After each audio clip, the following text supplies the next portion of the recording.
Kịch cắn sẽ không, chúc quý vị có những phút giây thư giãn. Bệ hạ, triệu đại hoàng tử Lý Dị giao binh quyền cho đại tướng quân Mông Điền, lập tức từ biên cương hồi kinh. Chiếu thư đã viết xong, xin bệ hạ xem qua.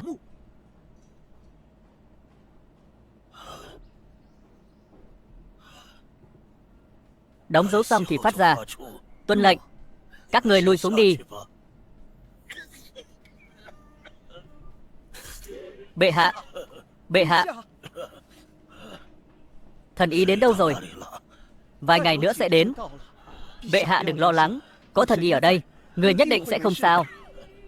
Cho dù có thần y, trẫm chỉ có thể sống thêm vài ngày. Đây là bệnh nan y.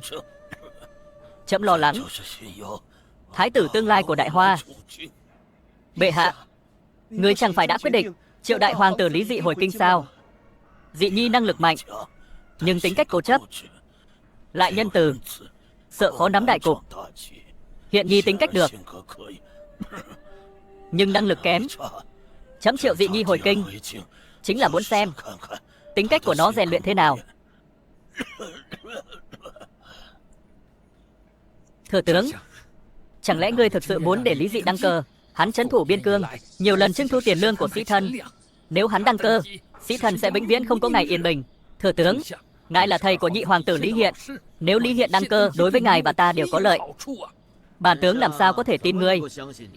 Tướng gia, năm đó Lý Dị đối ta vô cùng bất mãn. Lúc rời kinh, còn từng lớn tiếng, hồi kinh sẽ lấy mạng ta. Hắn mà đăng cơ, lão nô tuyệt không có đường sống. Lý Dị nhưng lại nắm trong tay 60 vạn hùng binh. Tướng gia, Lý Dị ngu trung. Nếu có chiếu thư của bệ hạ, chắc chắn sẽ tự sát. Mà bệ hạ chỉ còn nửa tháng để sống. Mà từ kinh thành đi về, mất hơn 1 tháng. Tướng gia,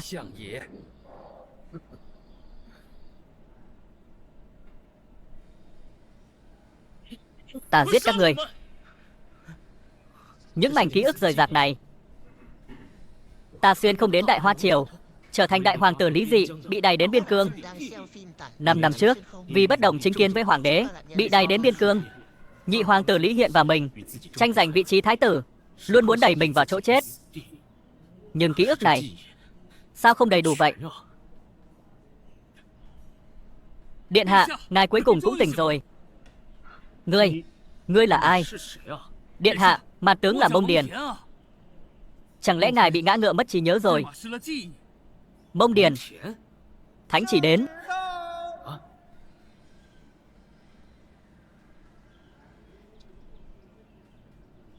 Đại Hoa hoàng đế lệnh, đại hoàng tử Lý Dị khi quân phạm thượng, hống hách ngang ngược, ức hiếp bách tính, phụ lòng chấm. Nay vì Giang Sơn xã tắc Đại Hoa, ban kiếm tự vấn. Ăn nói hồ đồ, bệ hạ sao có thể ban chết cho điện hạ? Điện hạ, ngài tuyệt đối không thể tin. Hổ dữ không ăn thịt con, bệ hạ sao có thể ban chết cho ngài? Mông Điền, thánh chỉ ở đây. Ngươi muốn làm gì? Tiếp theo chính là để thái tử tự vấn. Theo như sự ngu hiếu trước đây của thái tử, tư tưởng ngu trung, hắn nhất định sẽ tự vấn.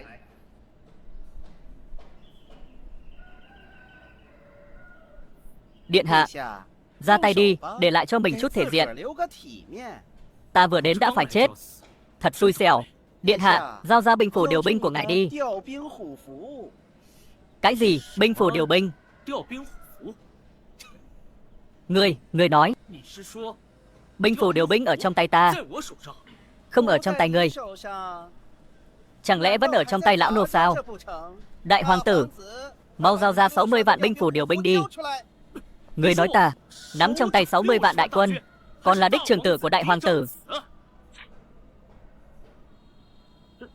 Hắn nói là thật sao? Bệ hạ vì muốn rèn luyện ngài, đặc biệt giao 60 vạn đại quân ở phía bắc cho ngài. Ta có 60 vạn đại quân, các ngươi còn muốn bàn chết cho ta? Đại hoàng tử à, ngươi muốn làm gì vậy? Mau giao ra binh phủ điều binh. Vương Hiền à, Vương Hiền, ngươi thật sự khiến trẫm khó xử quá đi. Ngươi đâu? Vương Hiền giả chiếu ban chết cho của nhân, lôi hắn ra chém đầu. Người muốn tạo phản. Lôi ra chém. Người muốn tạo phản. Lý Dị, người muốn tạo phản. Điện hạ, phòng chiếu ban chết này nhất định có người giả chiếu, bệ hạ dù thế nào cũng sẽ không ban chết ngài. Người thấy ta chết, người hưởng lợi cuối cùng sẽ là ai? Vậy chúng ta bây giờ đột nhiên có chiếu này, kinh thành chắc chắn có biến. Ta phải về kinh một chuyến. Ngươi điều động lương thảo cùng đại quân Nam Hạ. Mà tướng tuân lệnh. Nhưng điện hạ về kinh rồi, có thể đến tìm Triệu Quốc Công Trình Tiết. Ngài và con gái Trình Tiết, Trình Giao có hôn ước. Hơn nữa, Trình Tiết một lòng vì nước. Biết rồi. Đã 1 tháng trôi qua rồi, phụ vương vẫn chưa chết. Lão sư, Triệu tổng quản phải làm sao đây? Giờ bệ hạ tìm thần ý chữa trị.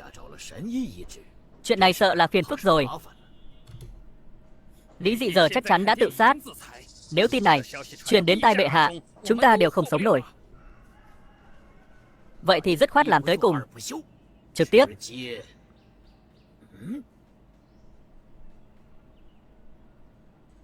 Điện hạ, ngài thấy sao? Giết.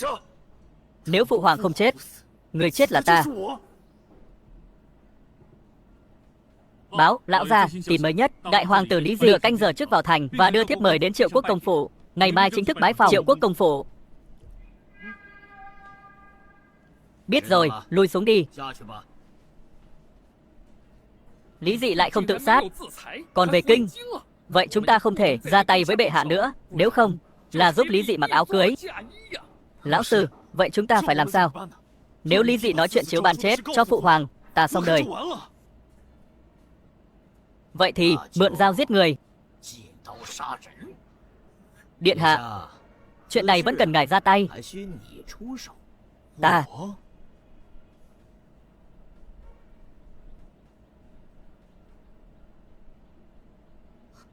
Nhị hoàng tử, ai cho phép ngươi vào khuê phòng ta? Lập tức ra ngoài. Bản hoàng tử nói không thì sao? Ngươi mau cút ra ngoài cho ta. Phụ thân ta là Triệu Quốc công, vị hôn phu của ta là hoàng huynh ngươi. Nếu ngươi dám làm bậy, bệ hạ sẽ không tha cho ngươi. Nếu phụ thân cô không phải Triệu Quốc công, ta còn không đến đâu. Ngươi có ý gì?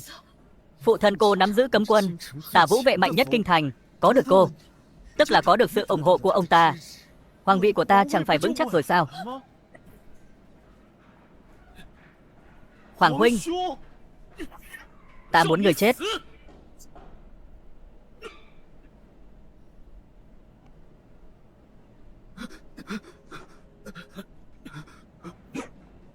Hoàng huynh, giết người trong điện. Ngươi muốn chết sao? Ta chết hay không không biết, nhưng ngươi giả chiếu bàn chết ta, lại còn sỉ nhục vị hôn thê ta. Nhưng ngươi chết chắc rồi.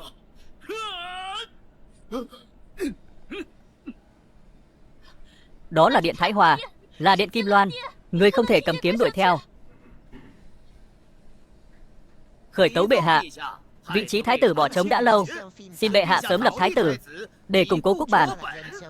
Trẫm có 2 con trai, trưởng tử năng lực phi phàm, nhưng tính cách có khiếm khuyết. Thứ tử năng lực kém, nhưng tính cách tốt. Thừa tướng cho rằng ai có thể làm thái tử? Đương nhiên là lập nhị hoàng tử Lý Hiện. Làm thái tử, làm vua phải trọng đức hạnh. Năng lực kém tự có triều thần phò tá. Tính cách khiếm khuyết, lại không ai bù đắp được. Thần xin bệ hạ lập nhị hoàng tử Lý Hiện làm thái tử để định quốc bản. Bệ hạ, thần cho rằng nên lập đại hoàng tử Lý Dị làm chức quân. Triệu Quốc công, ngươi phải nghĩ kỹ rồi hãy nói. Lập nhị hoàng tử làm thái tử là xu thế tất yếu.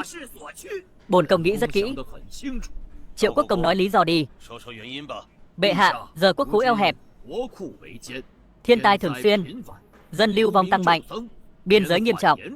Vào lúc thiên hạ hỗn loạn này, nên chọn hoàng tử hiền binh lập làm chữ quân.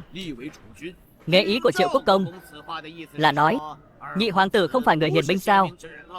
Thừa tướng chớ nóng. Đợi Triệu Quốc công nói xong, năm xưa đại hoàng tử Lý Dị đã dùng tài hoa kinh diễm thiên hạ, nay trấn thủ biên cương 5 năm, năng lực còn vượt trội. Nhị hoàng tử Lý Hiện chưa từng có kinh nghiệm này, sao có thể lập làm chữ quân?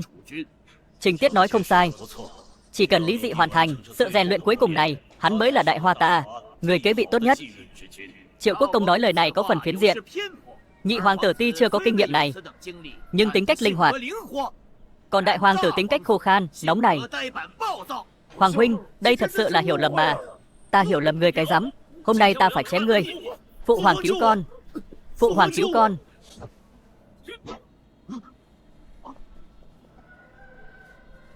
Lý Dị, ngươi dừng tay cho chấm. Phụ hoàng, Lý Hiện kẻ này muốn làm cản vô pháp. Đợi thần nhi chém giết hắn xong, sẽ bẩm báo với ngài sau. Láo xược, trong mắt ngươi còn có chấm sao? Chấm cho ngươi rèn luyện 5 năm. Ngươi rèn luyện như vậy đó hả? Phụ hoàng, ngươi có biết đã xảy ra chuyện gì không? Dù hắn có làm gì, cũng không phải là lý do để đại hoàng tử truy sát nhị hoàng tử trong điện. Nếu hắn muốn xông vào Triệu Quốc công phủ, muốn làm chuyện bất chính với thần nữ thì sao? Thần nữ, khấu kiến bệ hạ. Ngươi vừa nói Lý Hiện mưu đồ bất chính với ngươi, hay là để chấm thử dị nhi trước, xem trấn thủ biên cương 5 năm có trở thành người kế vị đủ tiêu chuẩn của chấm không? Sáng sớm hôm nay Lý Hiện xông vào khuê phòng của thần nữ làm chuyện bất chính với thần nữ. Nếu không nhờ đại hoàng tử kịp thời đến, thần nữ sợ là đã mất thanh bạch rồi. Ăn nói bừa bãi. Nhị hoàng tử trí tuệ trung thuần, đối đãi người khiêm tốn lễ độ, sao có thể làm ra chuyện bất chính này? Ý của tần tướng là tiểu nữ dùng danh tiết của mình để vu khống nhị hoàng tử sao? Thành thật nói cho chấm, ngươi có làm không? Phụ hoàng, là Trình Giao quyến rũ nhi thần. Nhi thần kiên quyết từ chối. Sao ngờ hoàng huynh lại vác kiếm đến? Cứ nói ta và Trình Giao muốn làm chuyện bất chính. Lý Hiện vu khống thần nữ, còn vu oan giá họa. Xin bệ hạ cho thần nữ một lời giải thích. Nếu không thần nữ nguyện lấy cái chết chứng minh sự trong sạch. Trình Giao là vị hôn thê của ta, sao nàng lại quyến rũ? Ngươi hỏi vị hôn thê của ngươi là Trình Giao đó, ngươi hỏi ta làm gì? Đúng là đồ vô sỉ, dám làm không dám nhâm miệng.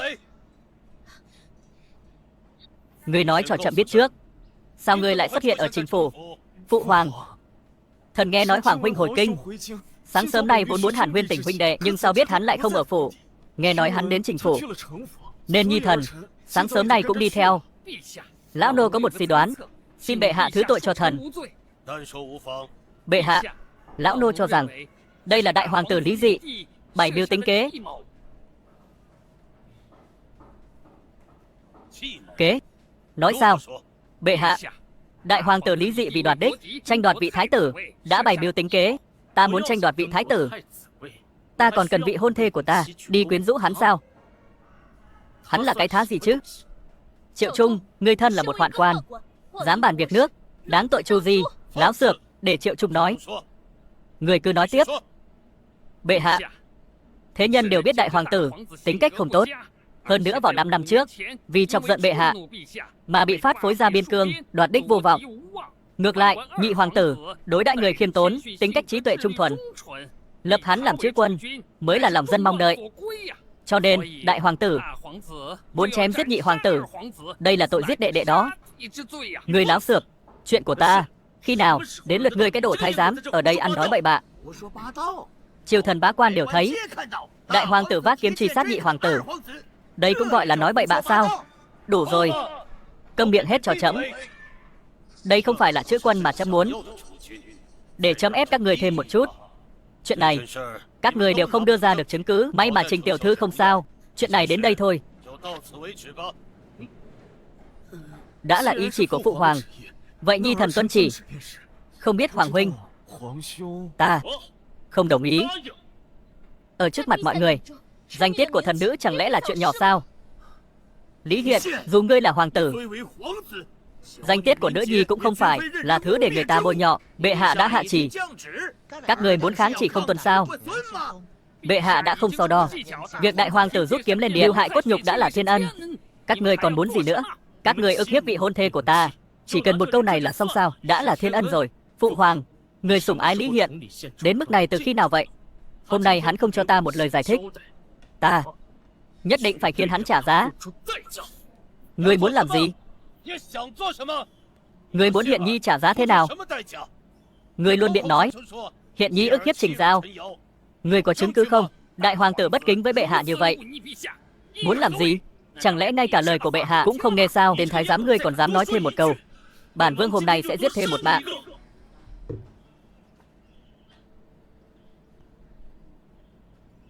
Bệ hạ, lão nô cũng là vị đại hoàng tử tốt thôi ạ.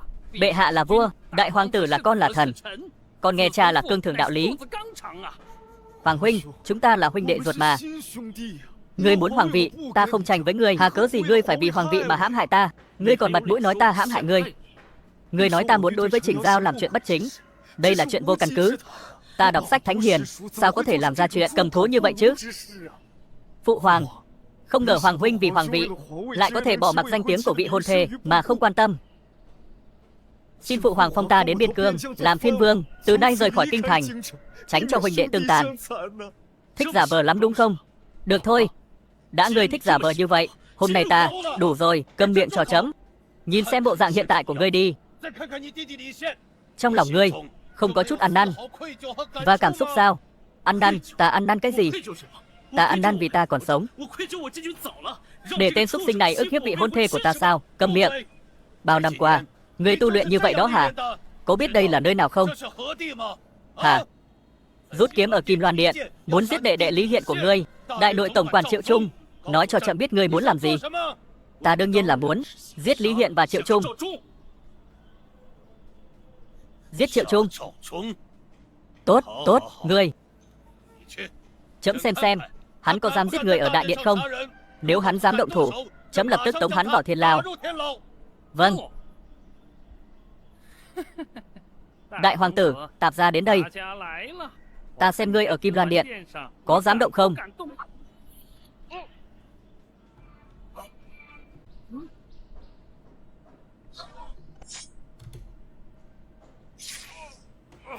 Ta động thủ thì sao? Sao người có thể giết người ở đại điện? Hắn đáng chết. Lý Hiện, đến lượt ngươi rồi. Lý Dị, ngươi nghịch tử. Bệ hạ, Lý Dị hắn giết người ở đại điện, coi thường quân uy. Xin bệ hạ giáng chỉ nghiêm trị Lý Dị để giữ gìn quốc pháp. Hoàng huynh, ta đã không tranh ngôi thái tử với huynh rồi. Vì sao hoàng huynh còn muốn giết Triệu tổng quản? Chẳng lẽ huynh nhất định muốn ta chết mới chịu bỏ qua sao? Không sai, chính là muốn người chết ta mới cam tâm. Vậy nên người muốn tự sát hay là để bản hoàng tử giúp ngươi đây?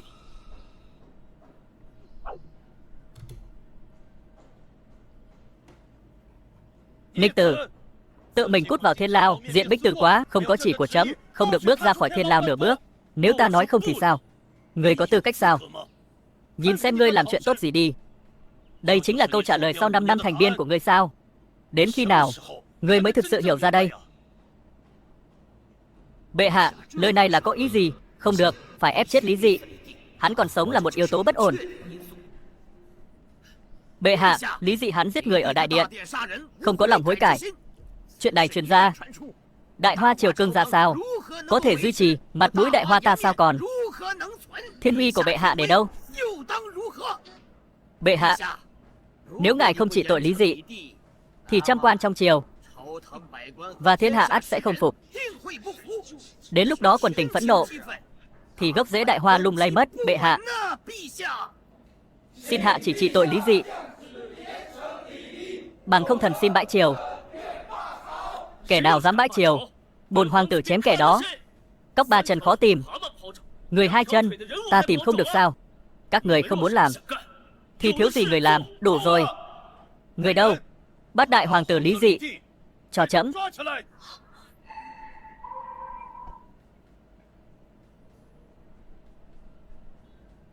Khoan, bệ hạ, Triệu Trung đáng chết. Đại hoàng tử giết Triệu Trung là bảo vệ quốc pháp. Triệu Trung sao lại đáng chết? Đại hoàng tử Lý Dị vô pháp vô thiên mới đáng tội. Tổ chế triều ta, hoàn quan không được can chính. Triệu Trung can chính trên điện, theo tổ chế thái tổ, đáng chém. Triệu tổng quản can chính gì? Hắn chỉ khuyên nhủ hoàng huynh vài câu, bàn chuyện nhà chúng ta. Sao gọi là can chính? Thiên gia vô gia sự. Chuyện hoàng gia là chuyện quốc gia. Ngươi cái gì? Còn không mau cút xuống cho ta, bằng không ta lên Bắt nghịch tử này cho trẫm.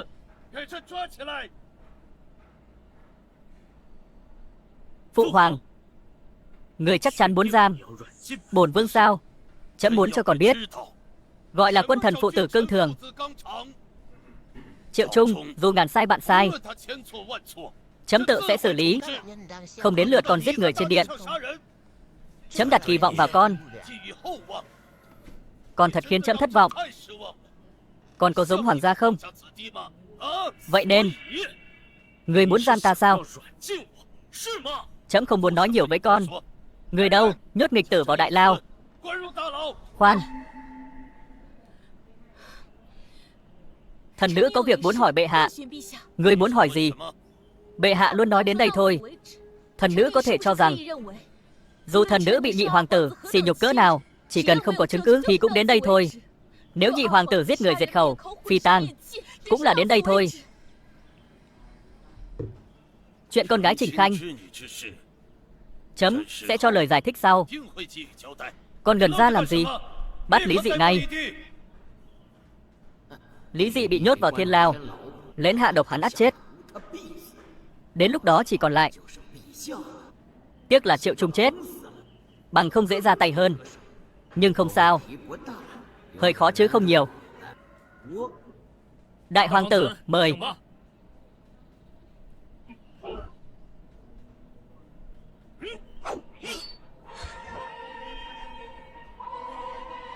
Kẻ nào dám đến gần, giết không tha. Kẻ nào dám đến gần, giết không tha. Tổ gan, bệ hạ, thần xin người hạ chỉ chém Lý Dị để răn thiên hạ. Đại hoàng tử vô quân vô phụ, không giết không đủ răn thiên uy, không giết không đủ răn thiên hạ. Chuyện này một ngày truyền ra, thiên hạ đều biết bệ hạ chưa trị tội đại hoàng tử, thì họ sẽ bắt trước. Vậy bách tính thiên hạ biết làm sao mà răn. Bệ hạ, phụ hoàng, hoàng huynh chém cấm quân trước điện, thật là biêu nghịch. Mong phụ hoàng vì Giang Sơn xã tắc trị tội hoàng huynh, bằng không thiên hạ ắt xuất hiện con nghịch cha. Đến lúc đó lê nghĩa suy đổi, thiên hạ đại loạn. Chấm cho con cơ hội cuối, tự vào thiên lao, diện bích tử quá, hối lỗi với thiên hạ. Chấm có thể châm trước, không thể nào. Nghịch tử, con muốn chết sao? Phụ hoàng biết con đã chịu những gì không? Phụ hoàng biết con đã trải qua những gì không? Con nhận được một phong. Dù con chịu những gì, cũng không phải lý do con giết người, trái ý chấm. Chấm muốn giam con, không ai cứu được con.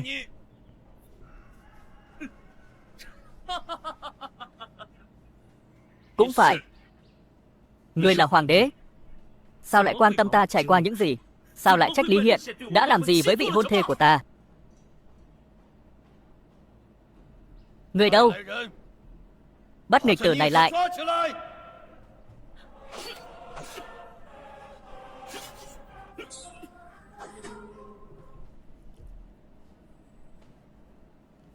Hôm nay khác xưa rồi. Ta tên Lý Dị. Lý của Lý Thế Dân, Dị của Chu Dị.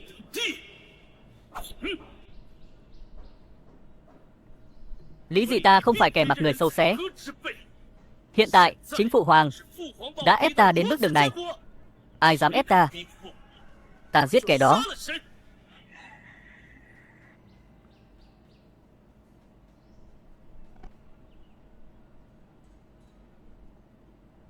Tướng quân, đội tiên phong 10 vạn quân đã tập kết, đội thứ 2 10 vạn quân đang tập kết. Ngoài ra 10 vạn kỵ binh đã tập kết xong. Bảo các quân đừng trì hoãn, chuẩn bị quân lương tiến thẳng kinh thành Kim Lăng. Tuân lệnh. Người muốn thi quần sát phụ, tạo phản đoạt vị sao? Ta không tạo phản, cũng không thí quần sát phụ. Vậy ngươi đang làm gì?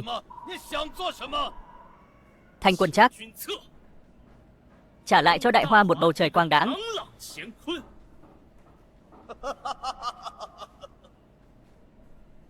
Thanh quân Trác, ngươi muốn thanh ngài thành chấm sao? Đương nhiên là thanh Lý Hiện, tên ngụy quân tử hại nước hại dân này. Hoàng huynh, người biết người đang làm gì không? Người giết ta, người sẽ bị thiên hạ sĩ phu chỉ trích đó. Ai mắng ta, ta giết kẻ đó. Như vậy, thế gian sẽ không còn ai dám mắng ta nữa. Chấm vẫn là quá dung túng ngươi. Đến nỗi, ngươi vô pháp vô thiên như vậy. Truyền ý chỉ của chấm. Từ hôm nay, phế bỏ tước vị hoàng tử của Lý Dị, giáng làm thứ dân. Còn không mau bắt nghịch tử này lại cho chấm.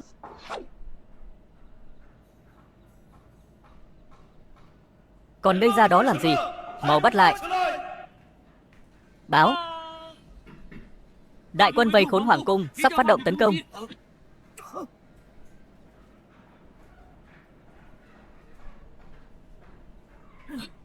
Ngươi nói gì? Thừa tướng, 5 vạn quân Tả Vũ vệ vây công hoàng cung, sắp phát động tấn công vào hoàng cung. Họ còn dựng cả thang mây lên rồi.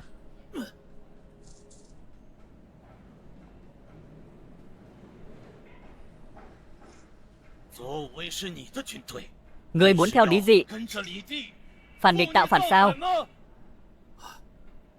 Bệ hạ nói quá lời rồi. Thần không phải phản nghịch tạo phản. Đây là phò tá xã tắc. Phò tá xã tắc. Triệu Quốc Công vây công hoàng cung, đây cũng là phò tá xã tắc sao? Lý Hiện nhu nhược vô năng, không gánh nổi Giang Sơn đại hoa. Nếu hắn đăng cơ xưng đế, thiên hạ ắt đại loạn. Ngươi dựa vào đâu mà nói ta không gánh nổi Giang Sơn đại hoa? Ta trong lòng có thao lược trị quốc không dưới 10 điều. Sao lại không gánh nổi? Thao lược trị quốc của ngươi chính là cúi mình khuất phục ngoại tộc sao? Ngươi đến biên phòng cũng không hiểu, nói gì trị quốc? Lão thần vì Giang Sơn đại hoa, xin bệ hạ lập hoàng tử điện hạ làm thái tử, bằng không lão thần tuyệt không lui binh. Ngươi, Lý Dị, là ngươi. Tất cả chuyện này đều là ngươi ở sau lưng chỉ đạo. Ngươi muốn thí phụ sao? Triệu Quốc Công, cô quyết định tru sát nhị hoàng tử Lý Hiện, đại nội tổng quản Triệu Trung, loạn thần tặc tử điện hạ. Tuy rằng lão thần không thích Lý Hiện, nhu nhược với bên ngoài, nhưng nếu ngài giết hắn, chỉ mang tiếng ác giết đệ. Nếu cô không giết hắn, người chết là cô. Sau lưng Lý Hiện là tầng lớp sĩ thân. Một khi Lý Hiện nắm quyền, những sĩ thân đó sẽ càng điên cuồng, áp bức thiên hạ bá tánh. Thiên hạ này không chỉ của bệ hạ, mà còn là của tổ tiên gây dựng nên. Vì thiên hạ bá tánh, lão thần nguyện theo ý chỉ của điện hạ. Nhưng điện hạ không được tạo phản với bệ hạ, bằng không lão thần khó tòng mệnh. Ta chưa từng nghĩ đến việc thí phụ. Hôm nay chỉ trù Lý Hiện, không truy cứu người khác. Triệu Quốc Công, giết hắn đi. Ngươi, chậm đã. Lão thần có một chuyện không rõ, xin hỏi. Thừa tướng, có vấn đề gì à? Ngài muốn giết Lý Hiện rồi kế thừa hoàng vị sao? Cô là đích trưởng tử, có gì không thể? Đương nhiên là không thể. Bởi vì chúng ta sẽ không thần phục một kẻ vô vô cha, bạo ngược khát máu. Hắn tên là Khổng Lâm, thượng thư bộ lễ, trọng thần trong triều, bậc đại nho trong thiên hạ. Dù binh lính bao vây hoàng cung, người cũng không chịu thần phục. Bình vây hoàng cung thì sao? Chúng ta từ nhỏ khổ đọc thánh hiền, lẽ nào lại khuất phục trước uy quyền dâm loạn của ngươi?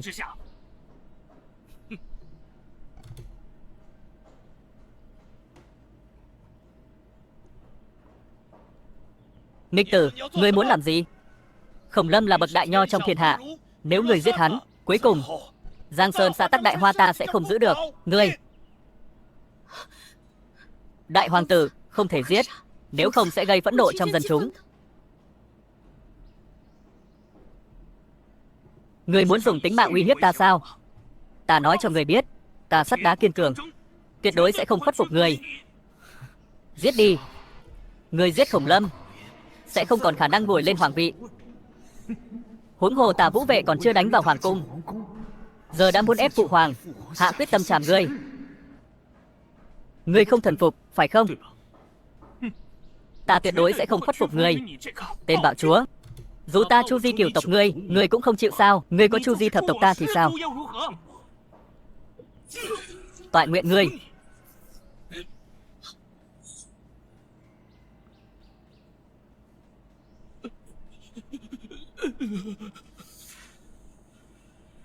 Người giết bừa đại nho, cả đời này ngươi đừng hòng ngồi lên hoàng vị, phải không?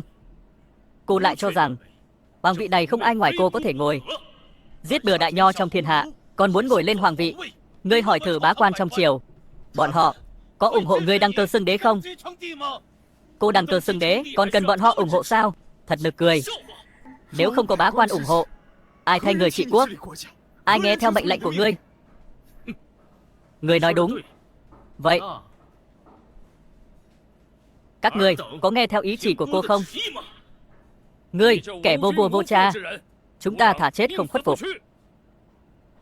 Thần tuyệt đối sẽ không ủng hộ kẻ bạo ngược như ngươi.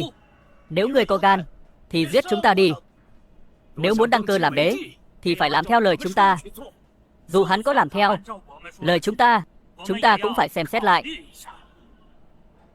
Các ngươi đều nghĩ như vậy sao? Có gan thì giết chúng ta đi, xem còn ai ủng hộ ngươi. Toại nguyện ngươi. Thần phục sao?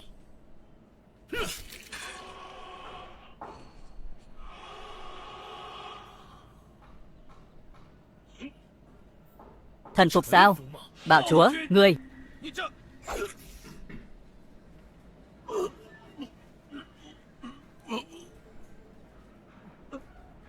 Còn ngươi, ngươi biết chúng ta không? Ta chỉ muốn nghe những gì ta muốn nghe. Ta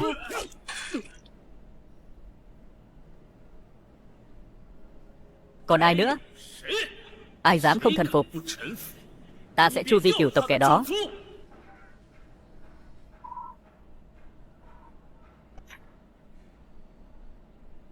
Giờ bọn họ đều đã thần phục rồi. Các ngươi còn vấn đề gì không? Ngươi giết nhiều như vậy, triều thần vô tội, trong lòng ngươi không có chút hổ thẹn sao? Hổ thẹn? Giết một là tội, giết vạn là hùng.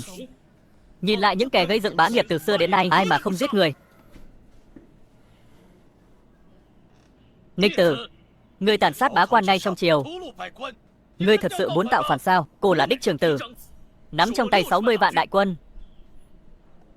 Cô tạo phản ai? Nói, cô tạo phản ai? Ngươi, tên nghịch tử, đừng tưởng có 60 vạn đại quân mà kiêu ngạo như vậy. Ngươi tin không? Chấm giờ sẽ bắt người lại. Hay là bệ hạ đừng nên uy hiếp như vậy thì tốt hơn. Nếu không, hậu quả khó lường đó. Đừng tưởng rằng vây binh hoàng cung là có thể uy hiếp được chấm. Trong tay chấm còn có 10 vạn đại quân. Thần không dám. Thần chỉ muốn xin bệ hạ suy nghĩ kỹ thôi. Triệu Quốc Công đây rõ ràng là phản nghịch. Bệ hạ, thần xin người hạ chỉ nghiêm trị. Triệu Quốc Công, phụ hoàng, Triệu Quốc Công đời đời chịu ân hoàng gia, hắn không nghĩ báo đáp. Nhi thần xin phụ hoàng nhất định nghiêm trị. Phụ hoàng, hãy suy nghĩ cho kỹ. Nếu không cẩn thận, sẽ là họa trời giáng xuống. Ngươi có ý gì? Chẳng lẽ phụ hoàng cho rằng cô dám một mình vào cung là vì 5 vạn quân Tả Vũ vệ này sao? Sao? Chẳng lẽ ngươi còn dám điều biên quân về Nam sao? Nếu ngươi làm vậy, thiên hạ nhất định không dung ngươi. Tư điều biên quân về Nam, nếu lỡ hung nô xâm phạm, ngươi sẽ mất lòng dân. Nên ngươi không dám điều quân về Nam. Các ngươi chắc chắn như vậy sao? Ngươi muốn kế thừa Giang Sơn Đại Hoa, điều biên quân về Nam, hung nô xâm phạm, ngươi cũng không kế thừa được Giang Sơn Đại Hoa. Báo khởi tấu bệ hạ, 30 vạn đại quân Bắc Cương đang tập kết. Tiền Phong đã qua Ký Châu đang tiến về Nam, dự kiến trong 30 ngày sẽ đến Kinh Thành.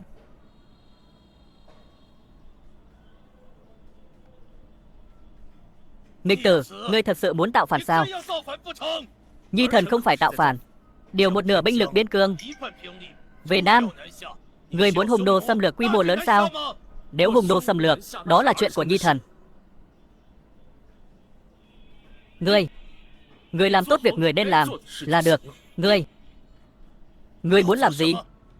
Nửa tháng sau là lễ Trung Nguyên. Nhi thần muốn phụ hoàng trong lễ Trung Nguyên sắc phong thái tử. Ngươi đây là bức cung.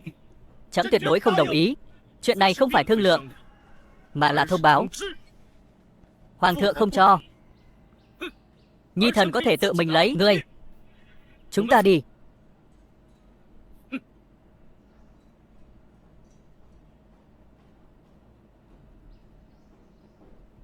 Lý Dị, nghịch tử, muốn chấm sắc phong thái tử.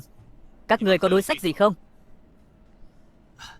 Bệ hạ, 30 vạn tinh nhuệ biên quân, không phải đại quân triều đình có thể cản được. Sợ rằng cần ngoại viện. Người nói hung đô. Không được. Như vậy chấm nhất định là tội đồ của dân tộc. Xin bệ hạ yên tâm. Lão thần trong lòng đã có kế. Nhất định không để bệ hạ mang tiếng xấu. Thật chứ? Lão thần không dám lừa bệ hạ. Hành đã nói vậy. Các ngươi lui xuống chuẩn bị đi. Chấm mệt rồi. Nhi thần cáo lui.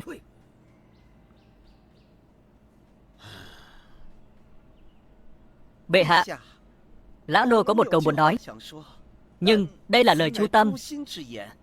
Chấm xa tội cho người, cứ nói đi. Đại hoàng tử điện hạ nổi tiếng chí hiếu. Chuyện hôm nay nhất định có kỳ quặc. Lão nô thấy bệ hạ vì chính sự mà hao tâm tổn trí, nên mới nói năng hồ đồ. Xin bệ hạ thứ tội. Đứng lên đi. Người thấy hiện như thế nào? Hiện nay quốc thế khó khăn, đất đai bị thôn tính nghiêm trọng. Nhị hoàng tử và sĩ thân cấu kết quá sâu. Nếu đăng cơ, sợ rằng sẽ bị sĩ thân trói buộc. Bệ hạ, chẳng lẽ thấy nhị hoàng tử thích hợp hơn? Vinh nhục cá nhân của chấm so với cơ nghiệp tổ tông chẳng đáng là gì.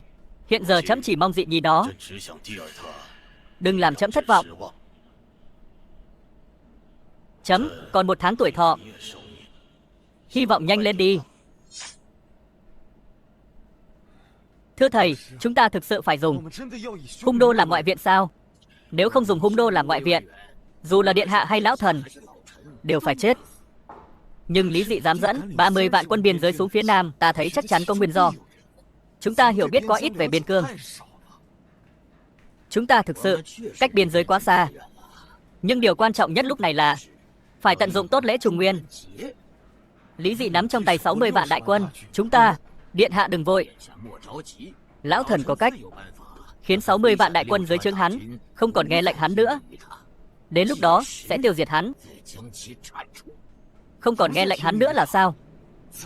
Nếu ý trời không ủng hộ hắn lên ngôi hoàng đế, điện hạ nói, thì 60 vạn đại quân dưới trướng hắn có trái ý trời không? Ý trời là gì? Chẳng lẽ điện hạ quên Thái Miếu rồi sao? Thái Miếu? Ta không hiểu. Bây giờ điện hạ không hiểu cũng không sao. Đợi đến lễ trùng nguyên, điện hạ gặp được Tử Văn Chính, tự nhiên sẽ hiểu. Giao Giao, hôm nay rất xin lỗi. Đợi kế hoạch hoàn thành, cô nhất định sẽ giết Lý Hiên báo thù cho nàng. Không sao.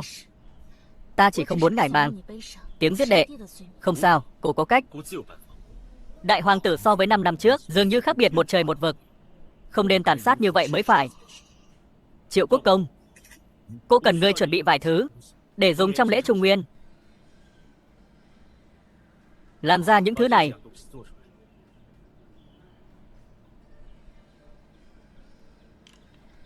Điện hạ, đây là cái gì vậy? Chúng ta cần những thứ này để làm gì? Quân khuyển chưa đến, cô còn chưa muốn quá động võ với chúng. Mà cơ hội thắng duy nhất của chúng chỉ có 2 điều. 1 là hung nô, 2 là thiên nhân cảm ứng. Nếu cô để hoàng gia ra hiển linh, không biết chúng sẽ ứng phó thế nào. Điện hạ, công gia, gia chủ Từ gia, Từ Văn Chính đến bái kiến. Từ Văn Chính, hắn không phải là đại nho nổi tiếng thiên hạ sao? Cho hắn vào đi.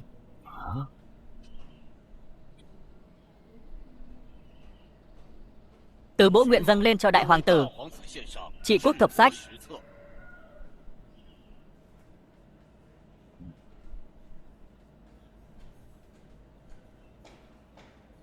Tốt. Vậy cô, hoan nghênh. Từ tiên sinh gia nhập. Các người xâm phạm quan hải, buộc Lý Dị điều quân về biên cương, đợi Lý Hiện lên ngôi hoàng đế. Có thể cắt nhượng Liêu Đông cho các ngươi. Ta dựa vào cái gì tin ngươi? Đây là cam kết, ta đã ký tên lên đó. Nếu như ta làm sai, người có thể công bố nó cho mọi người.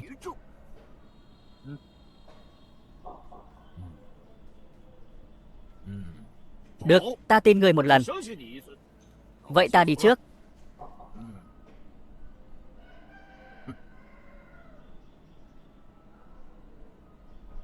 Tần tướng, thật sự không có vấn đề gì khi giao cam kết này cho họ chứ? Điện hạ cứ yên tâm.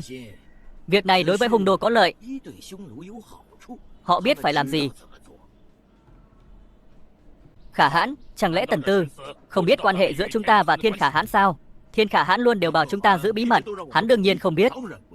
Đúng rồi, ngươi đem chuyện này nói cho Thiên Khả Hãn. Mà tướng tuân mệnh sẽ đi ngay. Lễ tế trời đã kết thúc. Tiếp theo, trẫm sẽ thiết yến, khoản đãi, chậm đã. Bệ hạ chẳng lẽ đã quên rồi sao? Hôm nay là ngày sắp phong đại hoàng tử điện hạ làm thái tử. Việc này nửa tháng trước đã quyết định rồi. Chậm đã. Ta không đồng ý chuyện này. Lý Dị được phong làm thái tử. Dựa vào cái gì? Phụ hoàng, người không định sắc phong nữa đúng không? Lý Dị người không được sĩ thân ủng hộ. Giữ biên 5 năm không thấy công trạng, năng lực kém cỏi, không xứng được phong làm thái tử. Tần thừa tướng, nói chuyện phải có bằng chứng. Ngươi dựa vào cái gì mà nói đại hoàng tử năng lực kém cỏi? Đừng vội. Bằng chứng sẽ có thôi. Ngài cứ để Tần thừa tướng nói hết đi. Lý Dị hắn bạo ngược tàn nhẫn khát máu, không được lòng dân. Chỉ riêng điểm này đã không xứng làm thái tử. Ngươi nói không được lòng dân là không được sao? Bản tướng tự nhiên có chứng cứ.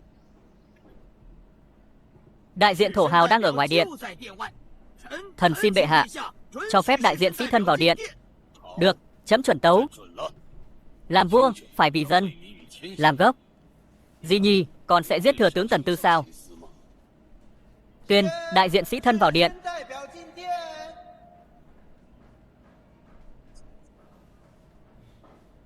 Thảo dân khấu kiến. Hoàng thượng vạn tuế. Bình thân đi. Đại diện sĩ thân, đại diện cho thiên hạ sĩ thân. Ngươi hỏi bọn họ xem có ủng hộ ngươi lên ngôi hoàng đế không? Đại hoàng tử tàn nhẫn hiếu sát, bạo ngược vô độ, chúng ta tuyệt đối không ủng hộ. Nếu hắn lên ngôi hoàng đế thì sẽ là một bạo quân. Chúng ta tuyệt đối không ủng hộ một bạo quân như vậy lên ngôi hoàng đế. Các người dám xỉ nhục điện hạ. Từ Văn Chính, người cũng là bậc đại nho trong thiên hạ, vậy mà lại đi theo một bạo quân như vậy. Thật là làm nhục tổ tiên nhà họ Từ. Các người, đủ rồi.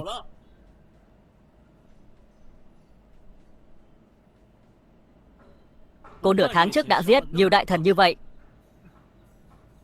cũng không làm các người thấy lạnh người sao? Chúng ta là đại diện sĩ thân, sau lưng là thiên hạ sĩ thân.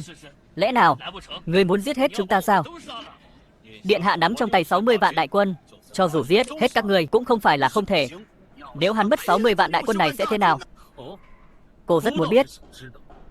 Ngươi làm cách nào để 60 vạn đại quân của cô biến mất vậy? Hoàng huynh có biết vì sao hung đô lại đến kinh thành không? Bởi vì ngươi tự ý điều động biên quân xuống phía nam, khiến biên giới trống rỗng. Hiện giờ hung đô đã tập kết đại quân chuẩn bị xâm lược. Lần này bọn chúng đến chính là vì muốn đại hoa ta cắt đất xưng thần. Nếu không, bọn chúng sẽ lập tức xâm lược.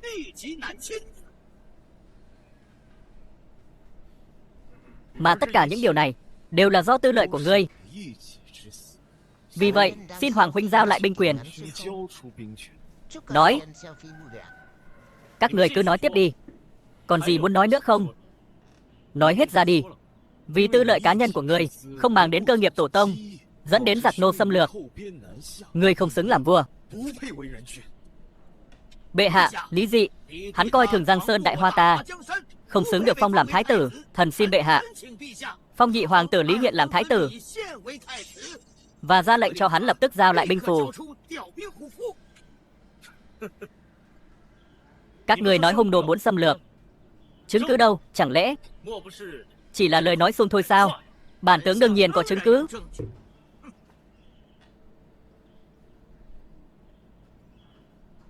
Chư vị đồng liêu, đây là quốc thư của hung đô. Để chứng minh bản tướng nói không sai. Vẫn chưa mở phong. Quốc thư này vẫn chưa mở phong. Trên quốc thư còn có tín vật của Hung Nô. Đây đúng là quốc thư của Hung Nô. Xin thừa tướng mở ra xem đi. Lý Dị, đây là quốc thư của Hung Nô sao?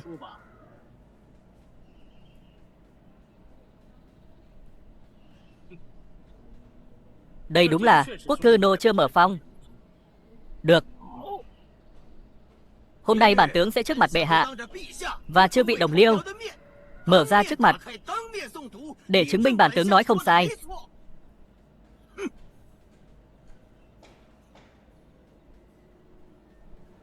Đại Hoa Hoàng đế ở trên, Ngô Thủy Đồ khả hãn, Hung Nô đế quốc hướng Đại Hoa.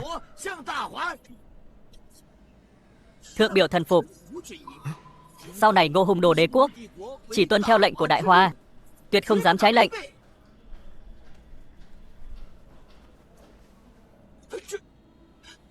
Tần tướng, ngươi có nhìn nhầm không? Sao Hung Nô lại thần phục Đại Hoa ta? Tần tướng, ngươi có đọc nhầm không vậy? Không phải nói quốc thư Hung Nô là để uy hiếp chúng ta cắt đất xưng thần sao? Chuyện gì thế này? Chắc chắn là quốc thư chứ. Ngươi không cầm nhầm đấy chứ? Điện hạ, đây ngàn vạn % là quốc thư ạ. Lão thần không thể cầm nhầm được. Các ngươi đều thấy rồi chứ. Điện hạ trấn biên 5 năm đã đánh cho nô tộc phải quy phục. Chuyện gì thế này? Có phải ngươi giở trò gì không? Sao Hung Nô có thể khuất phục chúng ta chứ? Ta không hề giở trò gì cả. Quốc thư này đúng là của Hung Nô, nhưng quốc thư không phải để cho bọn họ xem. Đây là quốc thư, chắc chắn là cho triều đình xem. Chẳng lẽ là cho ngươi xem? Chính là cho ta xem. Bọn họ đều gây khó dễ cho chúng ta. Ngươi còn đùa gì nữa? Ta trông giống đang đùa sao? Lẽ nào hắn thực sự không đùa? Nhưng Hung Nô thần phục. Nay Hung Nô thần phục, điện hạ không cần giao binh quyền, càng không cần lệnh 60 vạn đại quân quay về biên giới giết các ngươi. Được rồi, vẫn chưa hỏi. Nói nhiều với họ vô ích. Phụ hoàng, nhi thần dám nói là thông báo, chứ không phải thương lượng, nên đã chuẩn bị vạn phần. Giờ phong tước đi, đừng ép nhi thần động thủ. Chậm đã. 100 năm nay luôn là Hung Nô xâm phạm, bọn họ không thể gửi quốc thư như vậy. Thừa tướng, người rốt cuộc muốn nói gì? Sứ giả Hung Nô ở ngay ngoài điện, mời họ vào, hỏi một câu là biết thật giả. Thần khẩn cầu bệ hạ cho phép sứ giả Hung Nô vào điện. Tuyên. Tuyên, sứ giả Hung Nô vào điện.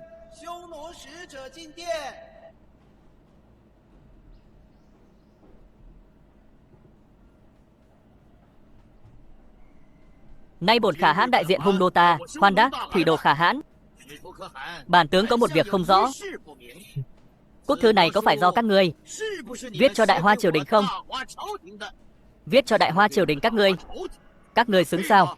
Các ngươi có tư cách để Hung Nô đế quốc ta cúi đầu xưng thần sao? Hoàng huynh, huynh nghe thấy chưa? Quốc thư này không phải viết cho triều đình, vậy nên nói quốc thư này có hiểu lầm. Lý Dị, nay Hung Nô đại quân vẫn muốn xâm phạm, ngươi phải điều biên quân về biên giới, giao binh quyền. Nếu không, ngươi chính là tội nhân của Đại Hoa. Đúng. Điều về biên giới, giao binh quyền. Các người thật giống như thằng hề nhảy nhót. Bản tướng thấy ngươi mới là thằng hề đó. Sứ giả Hung Nô đã nói rất rõ ràng, bọn họ vẫn muốn xâm phạm. Quốc thư này không phải của họ. Ai nói quốc thư này không phải của chúng ta? Quốc thư này chính là do Thủy Đồ khả hãn đích thân viết. Đúng vậy, quốc thư này là do ta đích thân. Ngươi, quốc thư này là của các ngươi.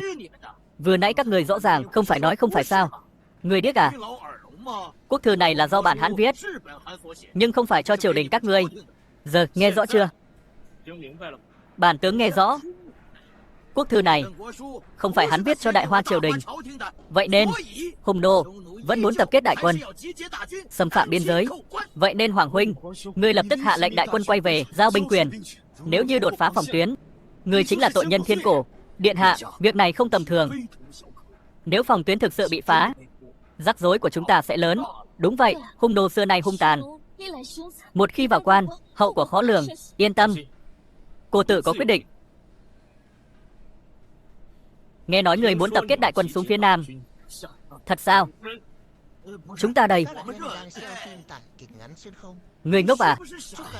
Bọn họ không đến xâm phạm, chẳng lẽ đến chúc Tết sao? Hung nô bọn họ là... Cái thằng già này, câm miệng cho ta. Bệ hạ, Tiểu Hán tập kết đại quân, là muốn chia sẻ gánh nặng cho bệ hạ, tuyệt đối không dám xâm phạm. Mong Thiên Khả Hãn bệ hạ đừng tin lời bọn họ, mấy tên kia. Thiên Khả Hãn bệ hạ.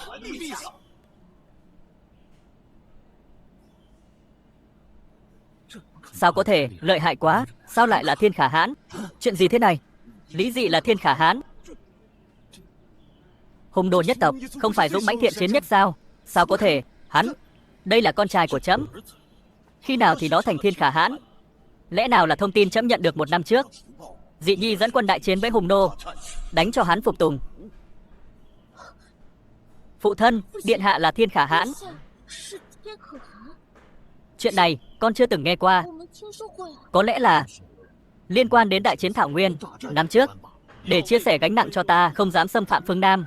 Bệ hạ Thiên Khả Hãn, xin người hãy tin vào sự trung thành của Tiểu Hãn. Tiểu Hãn vạn lần cũng không dám xâm phạm phương Nam. Bệ hạ Thiên Khả Hãn vĩ đại, bộ tộc hung nô chúng ta là những tín đồ thành kính nhất, tuyệt đối sẽ không phản bội. Tốt, tạm tin các ngươi. Bây giờ còn cần cô giao binh quyền ra sao? Còn các ngươi nữa, cảm thấy cô không giết được các ngươi, phải không? Nói đi. Không được, nhất định phải bảo vệ đám sĩ thân này. Lý Dị, ngươi đừng quá nóng vội. Dù ngươi có 30 vạn đại quân thì sao chứ? Cô nắm trong tay 60 vạn đại quân, 30 vạn Nam Hà. Thừa tướng, định làm gì đây? 30 vạn đại quân xuống phía Nam, uy phong thật lớn. Nhưng người có nghĩ đến lương thảo cần thiết mỗi ngày cũng không phải là con số nhỏ đâu. Đúng. Hoàng huynh đừng đắc ý. Trong tay huynh không có bao nhiêu lương thảo đâu. Lương thảo biên quân phần lớn do phía Nam cung cấp. Người không có lương thảo thì làm thế nào? Chẳng lẽ muốn thả quân cướp lương à? Người mất lòng dân, sợ là ngôi hoàng đế này sẽ không ngồi vững được đâu. Người nói đúng, cô không có lương, nhưng bọn họ có.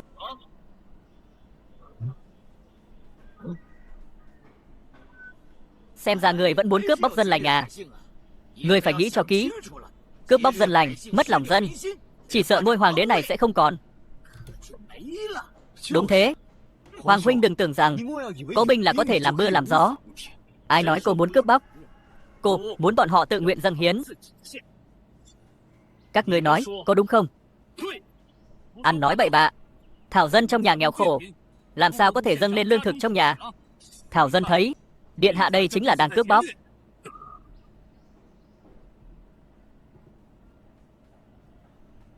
Người xác định trong nhà không có lương chứ? Thảo dân nhà nghèo, chỉ còn lại chút lương thực. Huống hồ với bạo quân như người, dù có lương thực cũng sẽ không cho người. Không có lương, vậy giữ ngươi lại làm gì?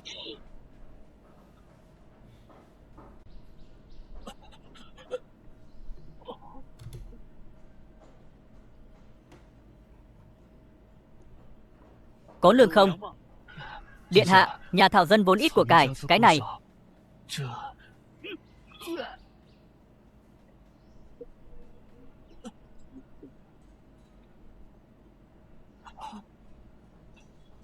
Vậy còn ngươi, điện hạ, nhà Thảo dân có lương. Tốt, có bao nhiêu? Thảo dân nguyện hiến 1000 thạch lương thực cho điện hạ úy lão quân sĩ. Thật xem cô là ăn mày sao?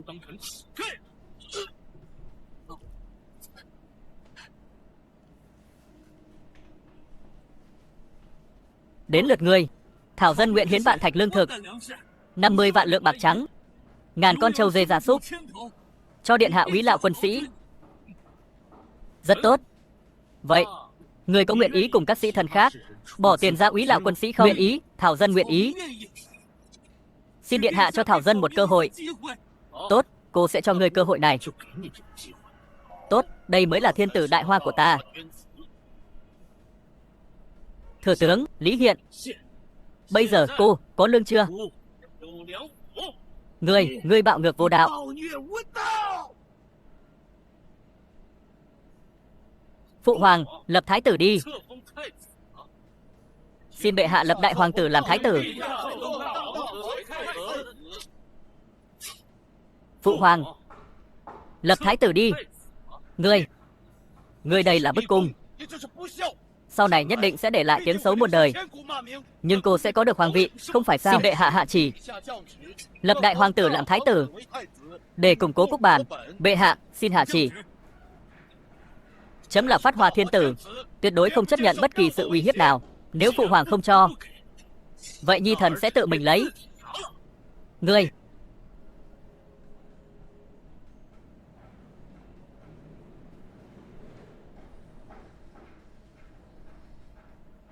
khoan đã. Ngươi tàn nhẫn bạo ngược, giết người, vô quân vô phụ, bất trùng bất hiếu. Loại hành vi này cũng muốn ngồi lên hoàng vị sao? Thì sao chứ? Tin hay không, cô chủ di cửu tộc nhà ngươi, bản tướng đương nhiên tin. Nhưng ngươi muốn ngồi lên hoàng vị, sợ rằng các vị tiên tổ Đại Hoa sẽ không đồng ý. Nực cười, các vị tiên đế đã băng hà từ lâu, làm sao có chuyện đồng ý hay không đồng ý? Theo lão thần thấy, đều là lời nói một phía của thừa tướng mà thôi. Đây không phải là lời phiến diện của bản tướng, thực sự là ý trời. Bản tướng có một cách để chứng minh. Ngươi dám không? Cách chứng minh: hôm nay là lễ Vu Lan, ngươi dám ở ngoài Thái Miếu cầu chứng tổ tiên các đời của ta. Nếu tổ tiên đồng ý ngươi là người kế vị, tự nhiên sẽ không có chuyện gì. Nếu bị sét đánh, coi như phản đối. Ngươi dám đồng ý không? Điện hạ kế thừa đại thống, vốn là y trời, có gì mà không dám. Nếu từ đại nhân đã nói như vậy, vậy cô sao lại không dám đồng ý chứ? Tốt, quả nhiên như ta dự liệu. Nhưng đây chẳng phải là điều ta muốn sao? Hoàng quyền thiên thụ, vừa hay lấy danh nghĩa trời mà hành sự. Điện hạ không thể đồng ý. Bọn họ rõ ràng là đặt điện hạ vào chỗ chết. Mỗi năm lễ Vu Lan, Thái Miếu đều bị sét đánh. Bọn họ muốn người chết đó. Có lão thần vì điện hạ lo lắng, sao điện hạ phải mạo hiểm?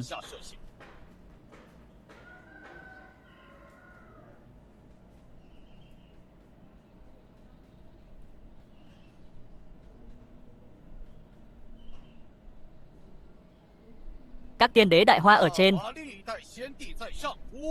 Khoan đã, chỉ là 3 nén hương thơm, làm sao có thể giao tiếp với tổ tiên các đời của Đại Hoa ta? Bản tướng hôm nay chuẩn bị cho ngươi một món thần khí. Mang lên.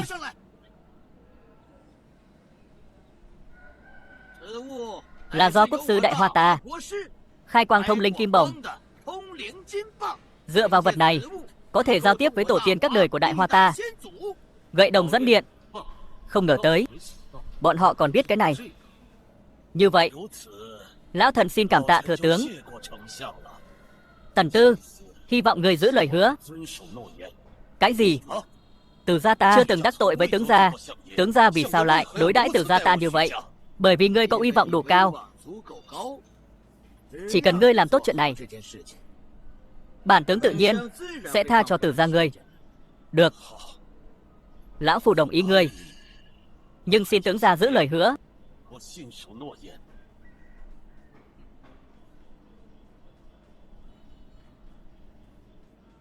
Các tiên đế Đại Hoa ở trên, hậu duệ họ Từ ở Ứng Xuyên, đời thứ 10 dòng đích trưởng Lý Dị, thỉnh vấn các vị tiên đế. Nếu các vị tiên đế không ủng hộ điện hạ đăng cơ, xin hãy giáng thiên phạt. Nếu ủng hộ thì mây tan là hạn. Ta Tử Văn Chính ở đây. Thừa tướng làm vậy thật sự được sao? Sẽ không xảy ra sai sót chứ? Quốc sư đã nói, điện vũ trên Thái Miếu này sở dĩ bị sét đánh đều là do thú đồng trên mái. Từ Văn Chính cầm trong tay chính là gậy đồng. Hắn chết chắc rồi. Như vậy là tốt rồi. Đợi thiên lôi giáng xuống, chính là Lý Dị chịu thiên phạt. Đến lúc đó hạ binh quyền của hắn. Điện hạ, sao ngài lại đồng ý với bọn họ? Một khi thiên hạ giáng lôi điện, chúng ta sẽ gặp rắc rối lớn. Sao người có thể hành động theo cảm tính chứ? Cục diện tốt đẹp của chúng ta đều mất hết rồi. Không sao, các người cứ nhìn cho kỹ. Tần Tư là một nhân tài. Chuyện này cũng có thể để hắn tìm ra điểm sai chuyển. Nhân tài như vậy, không vì ta sử dụng, nhất định phải giết.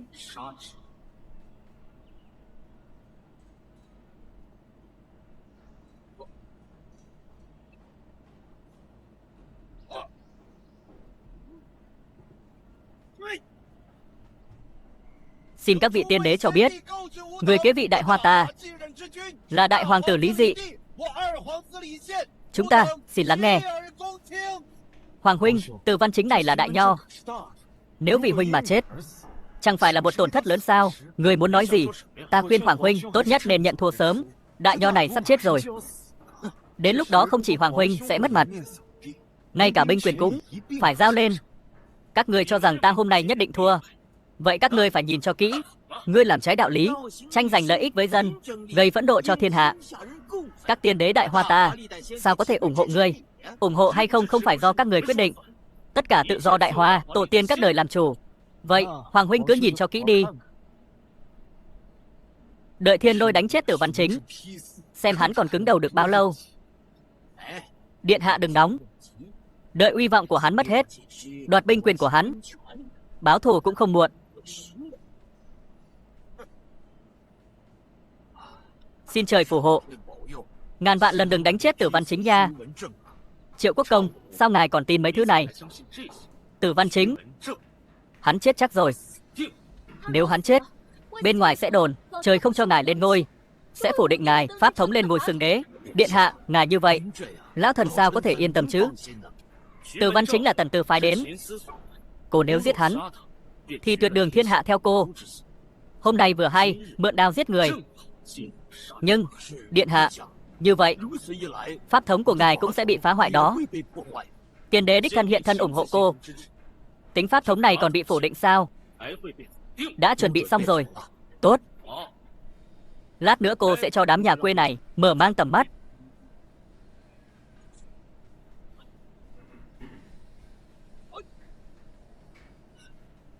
Điện hạ mau nhìn, sấm đánh kìa. Xin chư vị tiên đế mau hiển linh, chỉ đường cho chúng ta.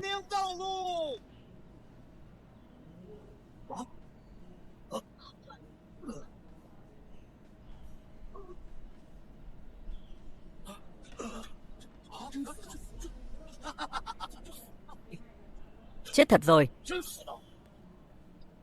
Chư vị tiên đế, các người cũng cho rằng Lý Dị không nên kế thừa đại thống sao? Không, trẫm sẽ không nhìn lầm đâu. Dị Nhi mới là người thích hợp nhất cho ngôi hoàng đế. 20 năm tâm huyết của trẫm không thể đổ sông đổ biển. Nếu Dị Nhi không giết, trẫm chỉ còn cách hạ chỉ.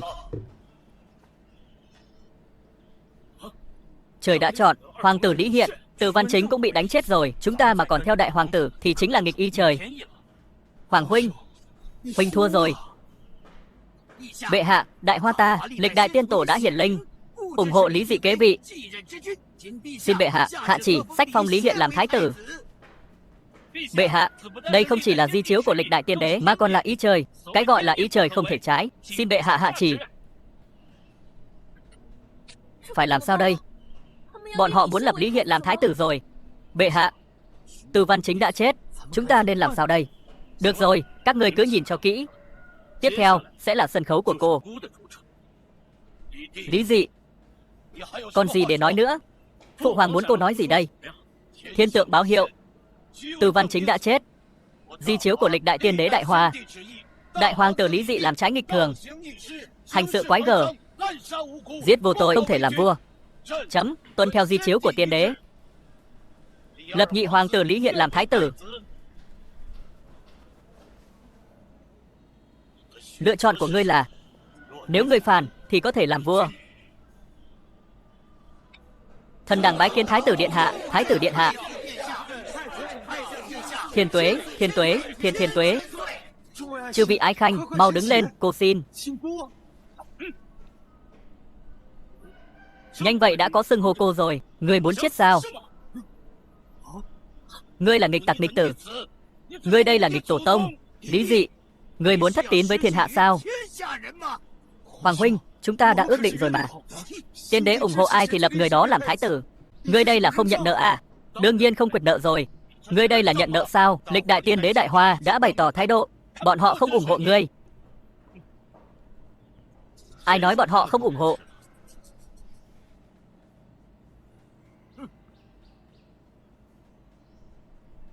Nói cho cô biết, là bọn họ bảo các người không ủng hộ cô sao? Các người đến cái bóng cũng không thấy. Dựa vào cái gì mà không ủng hộ? Ngươi muốn giở trò, hành vi tiểu nhân như vậy sao có thể thống nhất thiên hạ? Nói thêm một câu nữa, ta sẽ chém ngươi. Ngươi có muốn thử không? Cô dám hay không dám? Hy vọng đã mất, mà còn dám kiêu ngạo như vậy. Hôm nay bản tướng nhất định phải giết ngươi. Bệ hạ, Lý Dị hắn coi trời bằng vung, không giữ ước định, uy hiếp nhị hoàng tử. Xin bệ hạ hạ chỉ chém Lý Dị. Ngươi cũng muốn chết lắm rồi đúng không? Nghịch tử, câm miệng cho chấm.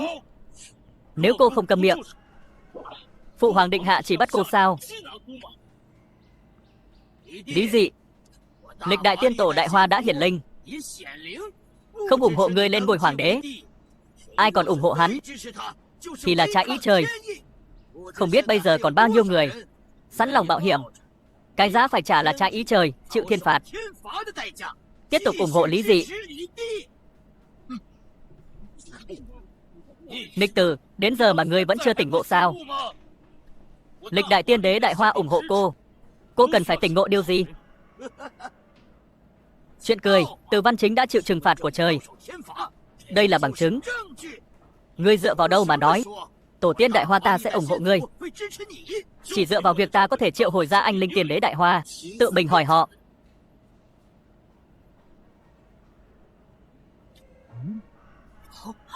Đây, triệu hồi anh linh phụ hoàng. Triệu hồi anh linh tiên đế. Triệu hồi anh linh tiên đế. Ngươi đang nói bậy bạ gì vậy? Sao ngươi có thể triệu hồi anh linh? Điện hạ, hôm nay là Tết Trung Nguyên, chuyện này không nên đùa đâu. Cô không đùa. Cô có thể triệu hồi anh linh tiền đế. Hỏi xem người ủng hộ cô hay là ủng hộ Lý Hiện. Nghịch tử, người có biết người đang nói gì không? Người nói người muốn triệu hồi anh linh tiền đế lên. Người chắc chứ? Quần vô hí ngôn, cản rỡ. Cho nên, phụ hoàng, người dám đồng ý không? Bệ hạ, có thể đồng ý. Bản tướng cũng muốn xem triệu hồi anh linh tiên đế của ta như thế nào. Thế gian này làm gì có chuyện quỷ thần. Lúc nãy chỉ là lừa hắn thôi. Chẳng lẽ hắn còn tin sao? Thật là nực cười. Chấm có thể đồng ý với ngươi, nhưng nếu ngươi triệu hồi không được, hoặc tiên đế không ủng hộ ngươi, ngươi phải tuân thủ ước định. Đương nhiên, cô nói lời giữ lời. Hoàng huynh, ta khuyên ngươi nên nhận thua sớm đi. Triệu hồi anh linh tiên đế, chuyện này sợ rằng ngay cả quốc sư Đại Hoa ta cũng không làm được. Ngươi làm việc trái lẽ thường, giết oan vô tội. Dù ngươi có triệu hồi được anh linh tiên đế, ta thấy họ cũng sẽ không ủng hộ ngươi đâu. Đệ đệ tốt của cô, ngươi cứ nhìn cho kỹ, cô triệu hồi anh linh tiên đế như thế nào. Ngươi chuẩn bị chờ chết đi. Đợi tiên đế công nhận cô rồi, người đầu tiên giết chính là ngươi. Đến lúc đó dù là phụ hoàng cũng chỉ có thể trơ mắt nhìn mà không làm được gì cả.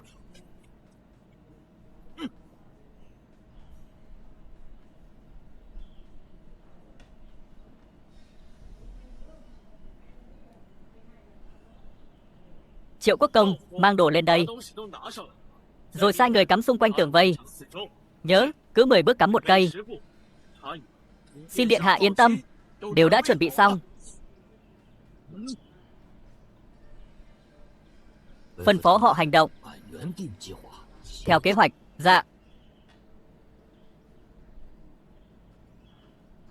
Điện hạ.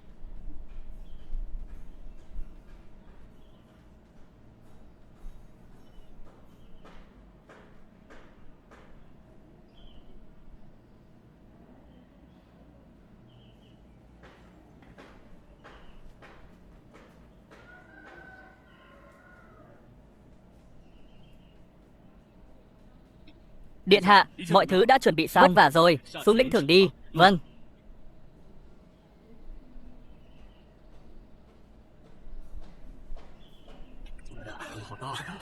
Hôm nay ta sẽ cho các người biết cái gì gọi là cảm ứng điện tử.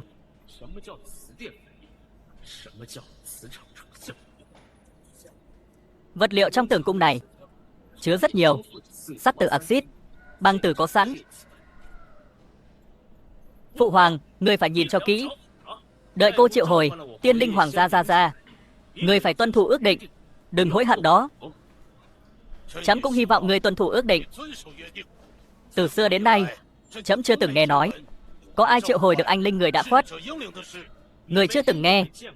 Vậy cô, hôm nay sẽ cho người mở mang kiến thức. Ngay cả quốc sư cũng không làm được. Hoàng huynh lại dám nói có thể làm được. Đệ đệ tốt của cô, chuyện của chúng ta lát nữa sẽ tính sổ với ngươi. Lý Dị, ngươi còn không chịu hồi đi. Chẳng lẽ là đang kéo dài thời gian sao? Theo ý lão thần thì ngươi nên đặt ra một thời hạn đi. Lấy lúc mây tan làm hạn. Thế nào? Được. Lấy lúc mây tan làm hạn. Thời cơ sắp đến rồi. Cho ta tụ. Chuyện này là sao vậy?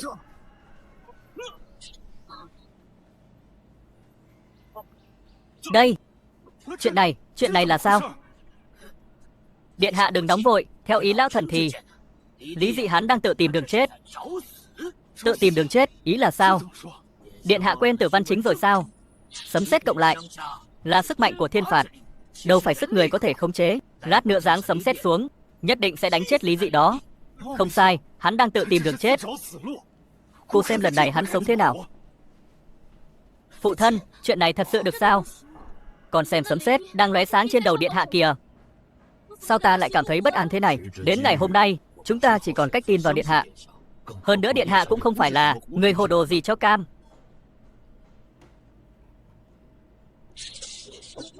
Đại bạn, ngươi thật sự tin vào chuyện anh linh sao? Lão nô không biết ạ. Từ xưa đến nay lời đồn về quỷ thần rất nhiều, nhưng dù sao cũng chưa ai thấy bao giờ. Chấm cũng không tin. Nhưng giờ trong lòng chấm rất rối bời. Giết hết đám người này đi.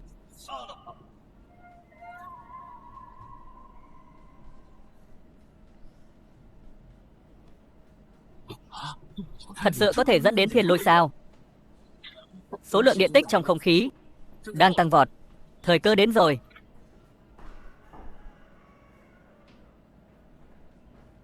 Đây. Hoàng huynh, giờ trên đầu huynh tụ tập thiên lôi. Là anh linh của tiên đế Đại Hoa đến trừng phạt huynh đó. Huynh chết chắc rồi. Vậy sao? Nhưng cô thấy người chết là người mới đúng. Lý Dị, đến ngày hôm nay ngươi đã không còn đường thoát. Ngươi làm trái luân thường, tranh giành lợi ích với dân, tàn nhẫn bạo ngược. Đây chính là báo ứng của ngươi. Trung Nghiêu, ngươi dám nói chuyện với cô như vậy? Ngươi muốn chết sao? Lý Dị, hôm nay người chết sẽ là ngươi. Lôi điện là sức mạnh của thiên phạt, không phải sức người có thể khống chế. Hôm nay dưới lôi điện này, ngươi không sống nổi đâu. Vậy sao? Vậy thì các ngươi nhìn cho kỹ đây.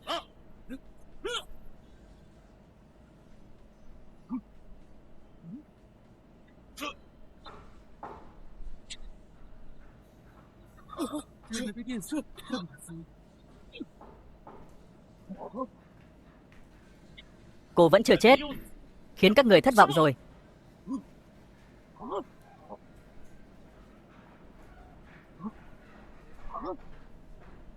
Hắn vẫn là vị hôn phu của ta sao? Hắn còn là người sao?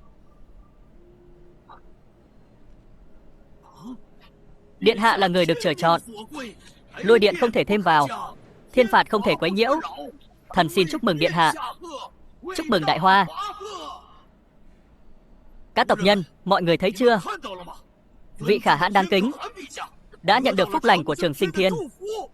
Vị khả hãn vĩ đại, các nước chư hầu Thảo Nguyên sẽ là những tín đồ thành kính nhất của ngài. Chúng ta sẽ đi theo ngài, thảo phạt kẻ không thần phục. Điện hạ là người được trời chọn. Lôi điện không thể thêm vào, thiên phạt không thể quấy nhiễu. Thần xin chúc mừng điện hạ. Chúc mừng Đại Hoa. Đây, lôi điện không làm hại đến người. Hắn là hoàng tử của chấm sao? Chẳng lẽ hắn thật sự là người được trời chọn? Tại sao? Tại sao hắn vẫn chưa chết? Lôi điện không làm hại đến người. Đây là việc mà con người có thể làm sao? Chu Nghiêu, cô vẫn còn sống. Ngươi có gì muốn nói không? Ngươi. Thảo dân có mắt không biết Thái Sơn. Từ nay về sau Thảo dân chỉ biết nghe theo điện hạ. Lý Dị, ngươi không phải nói có thể triệu hồi anh linh của tiên đế Đại Hoa sao? Anh linh của tiên đế đâu? À đúng, anh linh của tiên đế Đại Hoa đâu? Thừa tướng điên rồi. Giờ dù không có anh linh, hoàng vị cũng là của điện hạ. Ép hỏi như vậy là tự tìm đường chết. Chúng ta tuyệt đối không thể chôn cùng Tần Tư. Chờ đã, bọn ta hiểu rồi. Vội gì, giờ mới chỉ bắt đầu thôi.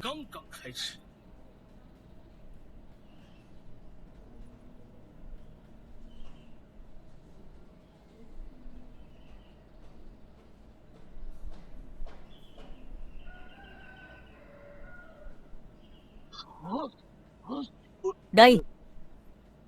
Bất hiếu tử tồn lý dị, xin yết kiến Hoàng gia gia.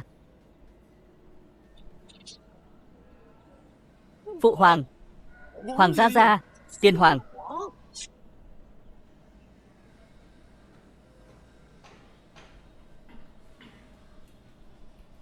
Thần đẳng khấu kiến Ngô hoàng vạn tuế.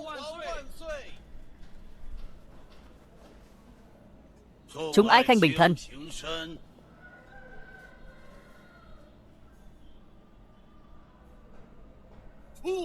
Phụ hoàng.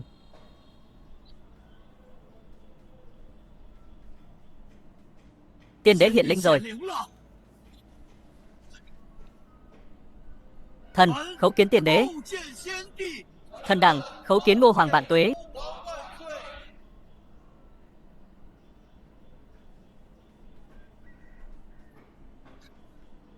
Xin phụ hoàng cho nhi thần biết, ai có thể là người kế vị Đại Hoa.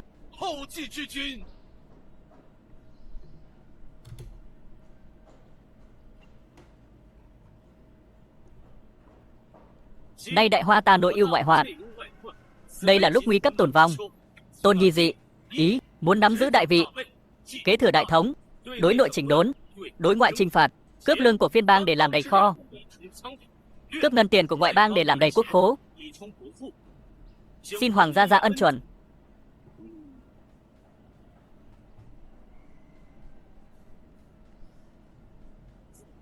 Khi xưa hoàng gia gia khi tế lễ vào tiết Trung Nguyên, quả thật có hình ảnh gật đầu mỉm cười, được lưu trữ trên tường thành. Tôn nhi dị khấu tạ hoàng gia gia thánh ân.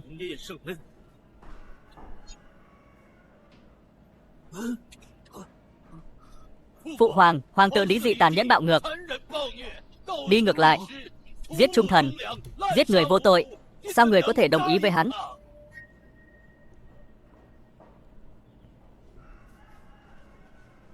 Phụ hoàng, phụ hoàng.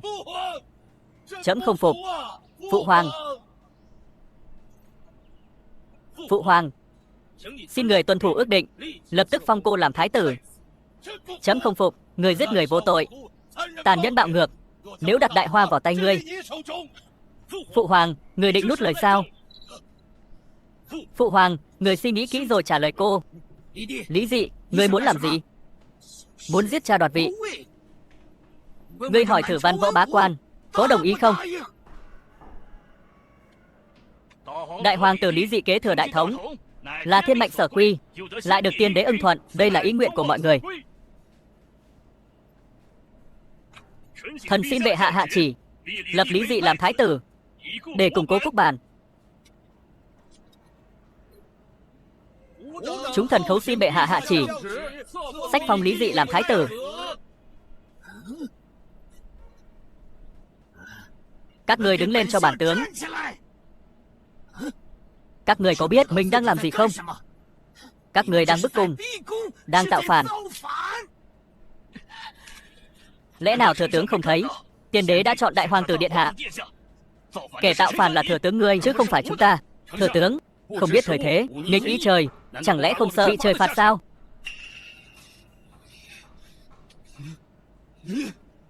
Các người quên các ngươi là người của ai rồi sao? Các người quên Lý dị muốn làm gì rồi sao?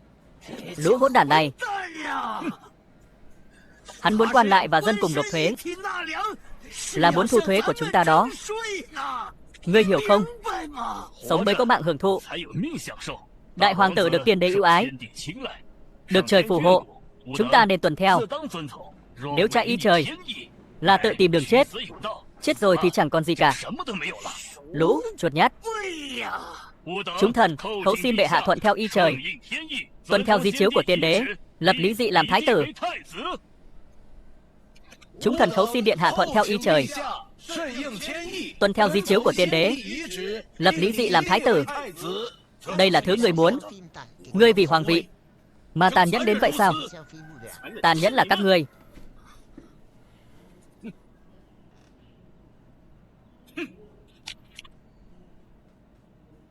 Khi bọn chúng giả chiếu bàn chết ta, người đang làm gì? Khi bọn chúng ức hiếp vị hôn thê của ta, người đang làm gì? Bọn chúng muốn giết ta, ức hiếp vị hôn thê của ta, người lại nói một câu thôi đi. Bọn chúng ban cho người tự sát.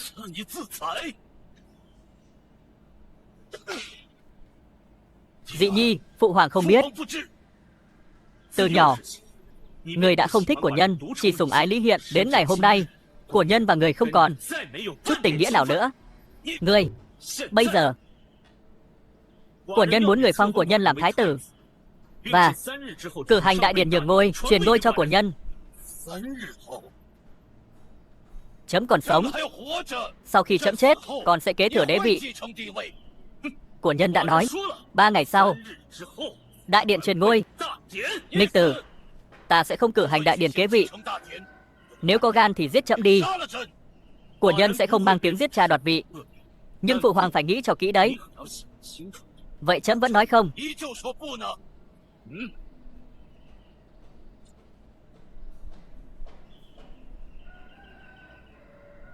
Lá bài thiên nhân cảm ứng này đã đánh ra rồi.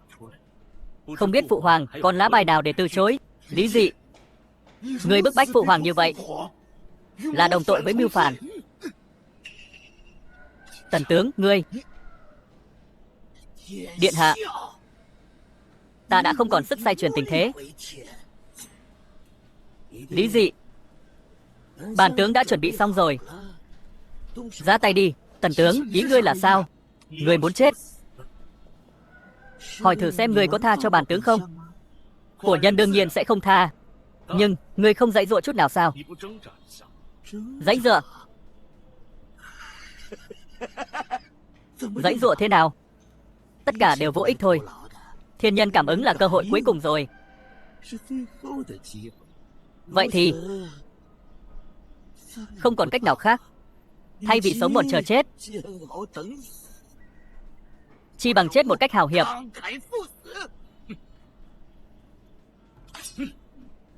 Ngươi chủ trì triều chính hơn 10 năm, năng lực rất tốt. Tiếc là ngươi đi theo sai người. Tần gia ta, gia đình nho học quan nhiều thế hệ, chọn nhân chính ái dân. Hãy bảo vệ lợi ích sĩ thân. Không phải thần có thể định đoạt. Hận sâu sắc xuất thân thư hương. Nếu có kiếp sau, thần nguyện xuất thân bần hàn, nhất định vì điện hạ dốc sức.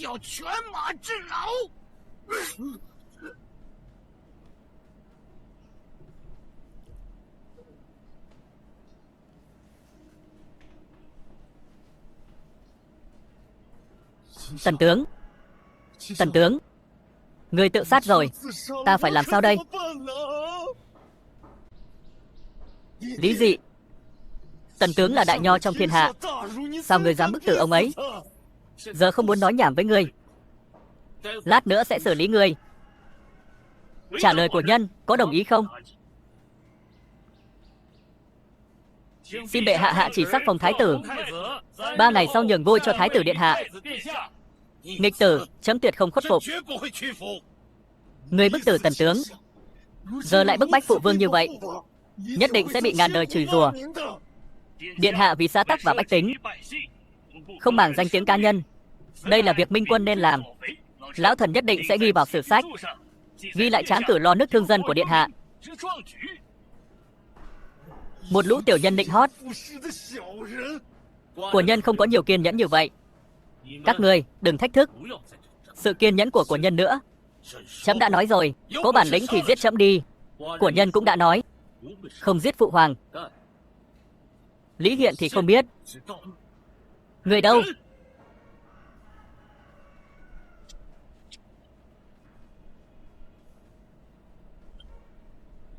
Chỉ có người có binh thôi sao? Người đâu?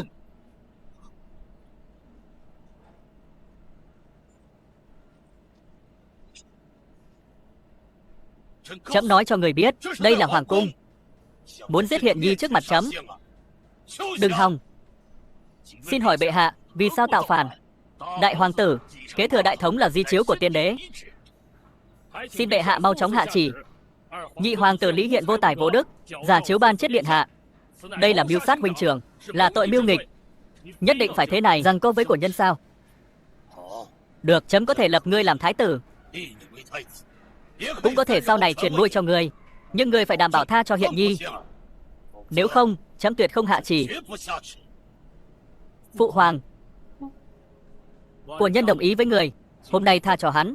Được, đây là người nói đấy. Đại bạn, đi soạn chỉ. Dạ.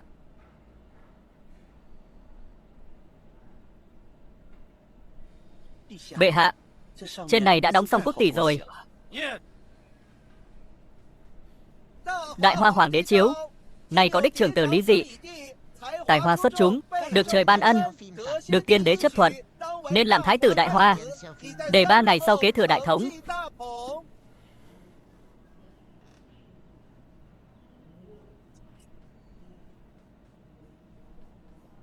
Chấm đã làm được rồi, hy vọng người cũng giữ lời hứa. Của nhân nói lời giữ lời. Của nhân chỉ nói là hôm nay tha cho hắn, hôm khác thì không biết.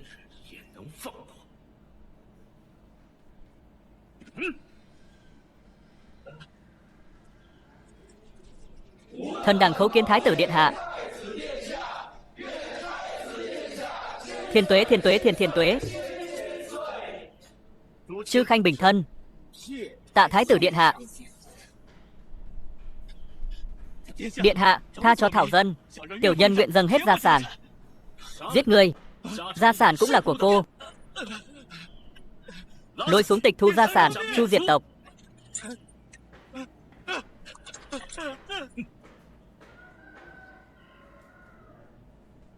Điện hạ, nhà Tần Tư kia, chu di tam tộc, cửu tộc lưu đầy 3.000 dặm.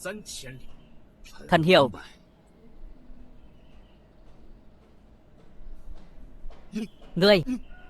Ngươi đã hứa tha cho ta rồi. Phụ hoàng, 3 ngày sau đại điển nhường ngôi. Nếu người giữa đường đổi ý, đừng trách cô. Chúng ta đi.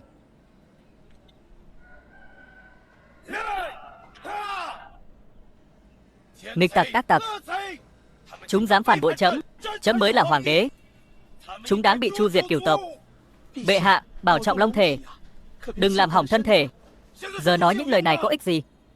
Chấm đến con trai mình cũng không giữ được, Hiện Nhi sắp chết rồi, còn bảo trọng long thể gì nữa? Phụ hoàng, Lý Dị hôm nay chẳng phải đã nói tha cho con rồi sao? Ý của người là Hiện Nhi, con lại đây. Hiện Nhi, nếu con có năng lực của Lý Dị, chấm sao đến nỗi trong việc lập thái tử do dự bất định. Phụ hoàng, người có ý gì? Con cho rằng Lý Dị sẽ tha cho con sao? Hôm nay nói trước mặt bao nhiêu người đều nói tha cho Nhi thần. Hắn chỉ nói hôm nay tha cho ngươi, chứ không nói ngày mai và lần sau tha cho ngươi. Hắn vẫn sẽ giết người. Vậy phải làm sao? Phụ hoàng, Nhi thần không muốn chết, cứu Nhi thần với.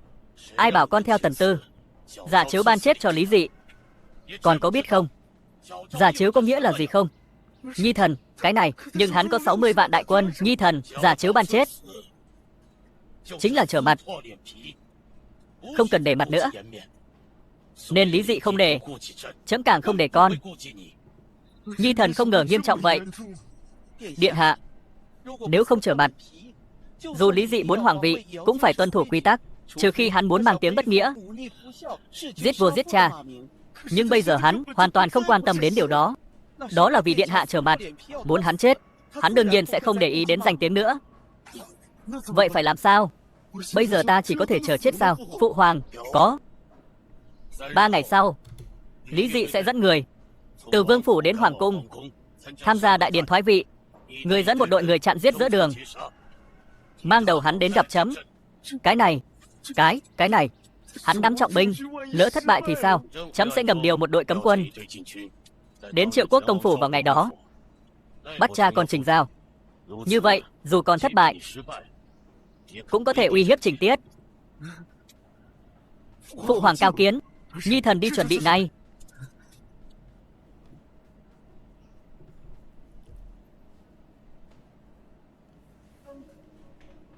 Người biết phải làm gì chứ? Nhớ kỹ, đừng để ai phát hiện. Bệ hạ, cái này. Hắn dù sao cũng là, trẫm không chỉ là phụ thân của hắn, mà còn là hoàng đế.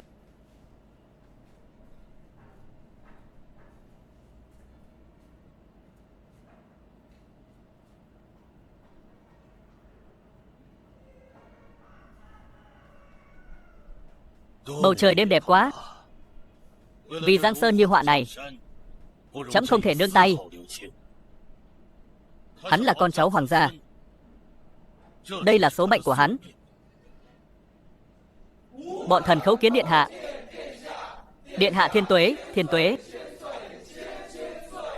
Đứng lên hết đi, tạ điện hạ.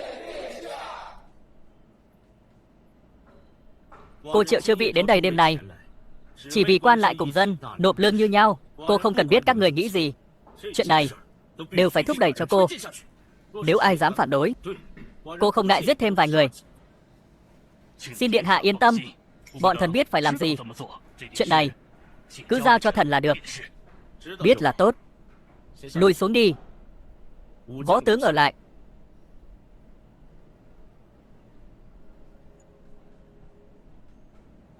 Bây giờ đại cục đã định. Còn có chuyện gì sao? Giao Giao, nàng thật sự cho rằng đại cục đã định sao? Lẽ nào còn có biến cố gì sao? Người thắng kế thừa hoàng vị, kẻ thua thân vong tước vị bị trừ. Từ xưa đến nay, tranh đoạt hoàng thất chỉ có một kết quả này. Ngươi còn muốn giết Lý Hiện? Chẳng phải hôm nay ngươi nói tha cho hắn sao? Đúng, ta chỉ nói hôm nay tha cho hắn, nhưng ngày mai thì chưa chắc. Nhưng như vậy, ta vẫn cảm thấy nên hoàn thành đại điển thoái vị trước, rồi nói những điều này sẽ tốt hơn. Giao Giao, điện hạ nói đúng. Ngươi đừng nói. Tranh đoạt hoàng thất chưa từng có chuyện bỏ cuộc giữa chừng. Chỉ cần Lý Hiện còn sống, hắn sẽ tìm mọi cách để giết cô. Huống hồ, bây giờ bọn họ vẫn còn một cơ hội. Triệu Quốc Công, ngươi biết phải làm gì chứ? Điện hạ điều động trọng binh, vào ngày đại điển thoái vị, trước hộ tống điện hạ hoàn thành đại điển, lên ngôi hoàng đế rồi tính. Không, cô không có thói quen lùi bước, cũng không bị động chịu đòn. Cô muốn giết Lý Hiện, mang đầu hắn đến gặp Lý Trấn. Nhưng bây giờ 30 vạn đại quân của chúng ta vẫn chưa đến kinh thành. Nếu giết Lý Hiện, bệ hạ sợ là sẽ phát điên. Đến lúc đó khu vực Kinh Kỳ 30 vạn đại quân triều đình sẽ bắt đầu bao vây chúng ta. Giao Giao, nàng có biết vì sao cô lại tổ chức đại điển thoái vị vào 3 ngày sau không? Bởi vì Mông Điền Ba Hạ, xe kỵ tướng quân Tôn Ngạo sẽ đích thân dẫn 10 vạn thiết kỵ xuống phía nam trong đêm. 2 ngày sau sẽ đến khu vực Kinh Kỳ. Cho nên của nhân muốn sau 3 ngày giết Lý Hiện. Đợi thiết kỵ đến, của nhân mới có thể thực sự nắm chắc phần thắng. Không ai cản được. Triệu Quốc Công, người lùi xuống cẩn thận. Đợi thiết kỵ đến, người hãy lặng lẽ thả 3.000 thiết kỵ vào thành là được. Thần tuân theo ý chỉ của điện hạ. Được rồi, trời không còn sớm nữa, các người cũng về nghỉ ngơi đi. Vâng, điện hạ.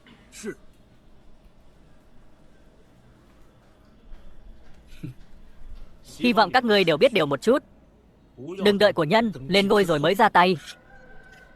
Giao Giao, phụ thân dặn dò con vài việc, con hãy nhớ kỹ. Phụ thân, có chuyện gì sao? Đợi điện hạ lên ngôi xưng đế, con sẽ được sắc phong làm hoàng hậu. Sau này phụ thân sẽ không ở kinh thành nữa. Con phải nhớ kỹ, không được kiêu căng. Không ở kinh thành. Cha, người muốn đi đâu vậy? Có chuyện gì xảy ra sao? Đợi điện hạ lên ngôi xưng đế, phụ thân sẽ từ bỏ mọi chức quan, chuyển phủ Triệu Quốc Công về quê cũ Sơn Đông. Tại sao vậy ạ? Điện hạ giờ sắp lên ngôi xưng đế, thiên hạ cũng sẽ đón nhận sự thái bình. Tại sao người lại như vậy? Không có chỉ ý của bệ hạ. Phụ thân đã điều động 5 vạn quân tả vũ vệ bao vây hoàng cung. Còn có biết điều này có nghĩa là gì không? Chẳng phải người cũng đang giúp điện hạ sao? Hơn nữa, người đối với điện hạ tuyệt đối mà. Tạo phản không xem trung thành, chỉ xem thực lực. Con được phong làm hoàng hậu, phủ Triệu Quốc Công ta chính là ngoại thích lớn nhất. Hoặc là chúng ta tự mình từ quan, hoặc là đợi điện hạ ra tay giết cả họ Trình ta.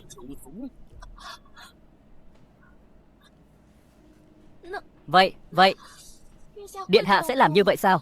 Hắn, Giao Giao, Người sẽ thay đổi. Chẳng lẽ con không phát hiện điện hạ bây giờ đã trở nên kiên nghị, quyết đoán, tàn nhẫn, không từ thủ đoạn sao? Bây giờ hắn tâm địa độc ác, tầm cờ sâu xa, quả thực đã bồi dưỡng ra một người thừa kế đủ tiêu chuẩn. Nghe đồn Triệu Quốc Công không thông thạo chính sự, xem ra lời đồn có sai sót rồi. Cấm quân thống lĩnh Phùng Quảng mời lão công gia đi một chuyến với mặt tướng.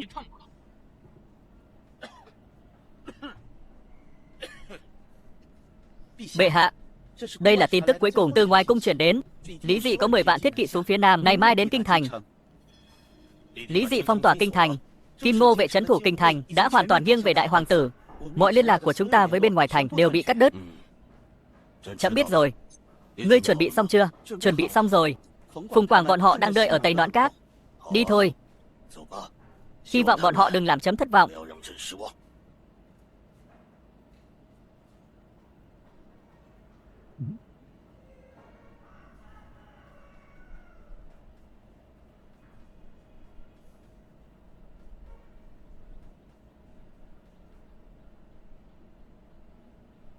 Vẫn chưa có tin tức sao?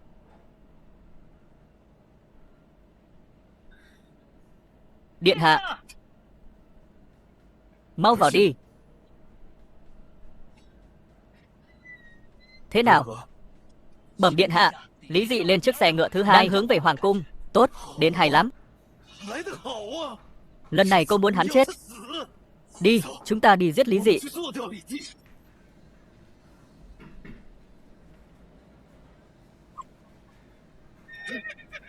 Có thích khách, hộ giá, hộ giá.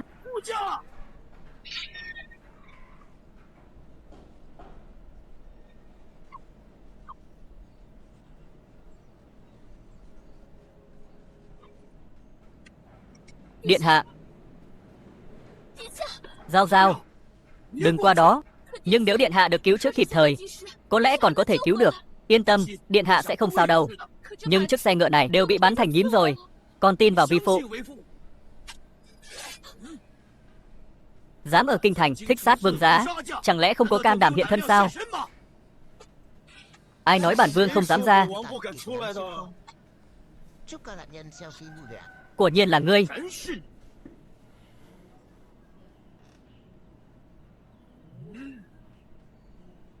Cô thắng. Ngươi chết. Cuối cùng ngươi cũng chết rồi. Hoàng vị là của cô. Lý Hiện, điện hạ 3 ngày trước đã tha cho ngươi một mạng. Ngươi còn dám thích sát vương giá mưu phản. Mưu phản. Lý Dị chết. Bệ hạ chỉ có thể chuyển ngôi cho cô. Thiên hạ này đều là của cô. Ai dám nói cô mưu phản? Triệu Quốc Công Trình Tiết, ngươi bây giờ quỳ xuống thần phục cô. Cô sẽ tha cho ngươi một mạng. Nếu không, cô trù gì cả nhà họ Trình của ngươi. Lý Hiện, ngươi đừng mừng vội. Ngươi bây giờ còn chưa đăng cơ, chẳng phải chuyện sớm muộn sao? Lý Dị vừa chết, cô bây giờ là người duy nhất kế thừa hoàng vị. Giết ngươi chỉ cần một đạo thánh chỉ. Lý Hiện, ngươi dùng thủ đoạn hèn hạ này, không sợ bị người đời chê cười sao? Cô còn chưa tìm ngươi, ngươi tự mình nhảy ra. Đợi đến ngày cô đăng cơ, nhất định sẽ nạp ngươi vào hậu cung đầu tiên. Nếu là như vậy, ta thà tự sát. Ngươi mà tự sát, cô sẽ diệt môn cả nhà họ Trình. Ngươi vô sỉ. Vô sỉ thì sao? Ngươi làm gì được ta? Đến lúc đó cô nhất định sẽ khiến ngươi sống không được, chết không xong. Lý Hiện, ta muốn giết người. Giao giao, đừng lo lắng, có cha ở đây, nhà họ Trình sẽ không bị diệt cửu tộc. Tự tin vậy sao? Được thôi, đợi cô đăng cơ xong, sẽ cho người tận mắt chứng kiến nhà họ Trình các người bị chu diệt như thế nào. Cửu tộc, ngươi. Của nhân cũng muốn xem nhị đệ bị chu diệt như thế nào.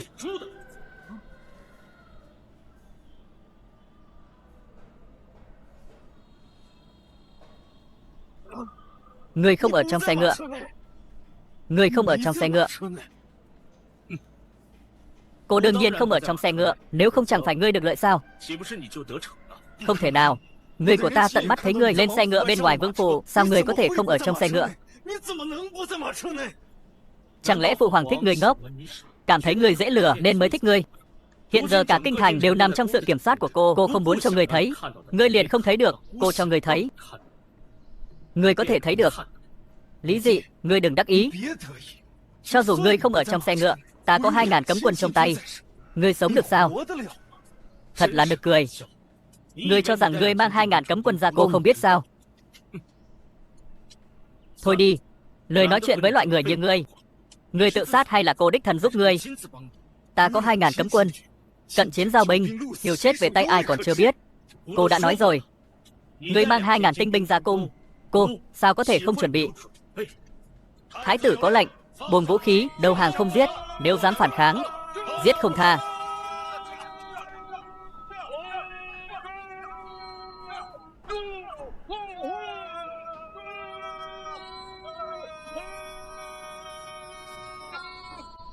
Chuyện gì xảy ra vậy? Đương nhiên là 3.000 kỵ binh của cô đang vây quét 2.000 cấm quân của ngươi rồi. 3.000 kỵ binh. 3.000 kỵ binh. Ngươi tuyệt đối là gạt ta.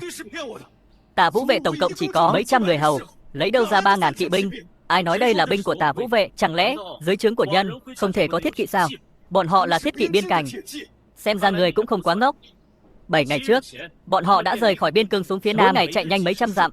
Hôm qua đã đến hoàng cung rồi. 3.000 kỵ binh. 3.000 kỵ binh. Ngươi cái gì mà ngươi? Của nhân không muốn nói nhảm với ngươi nữa. Cuối cùng hỏi ngươi một câu, ngươi tự mình thể diện hay là của nhân giúp ngươi? Ta là hoàng tử, vẫn là đệ đệ của ngươi, ngươi không thể giết ta. Thiên hạ sẽ chỉ trích ngươi bằng lời nói và bút mực. Giúp ta, giúp ta. Ta là hoàng tử, không thể chết. Các ngươi dám phản bội ta. Các ngươi không sợ phụ hoàng trừng phạt các ngươi, giết đầu các ngươi sao? Xem như các ngươi thức thời.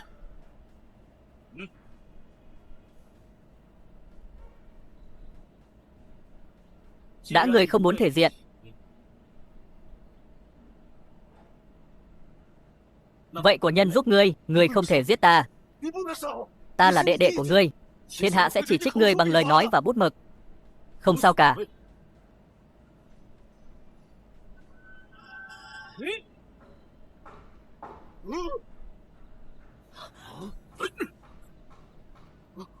Giết hắn, giết hắn, giết hắn cho ta. Người cũng muốn giết chấm, thử xem. Mạt tướng không dám vô lễ với thái tử, chỉ là bệ hạ có lệnh. Nếu thái tử điện hạ muốn giết nhị hoàng tử, thì cứu nhị hoàng tử, cho nên nói. Phụ hoàng hôm nay là muốn bảo toàn Lý Hiện sao?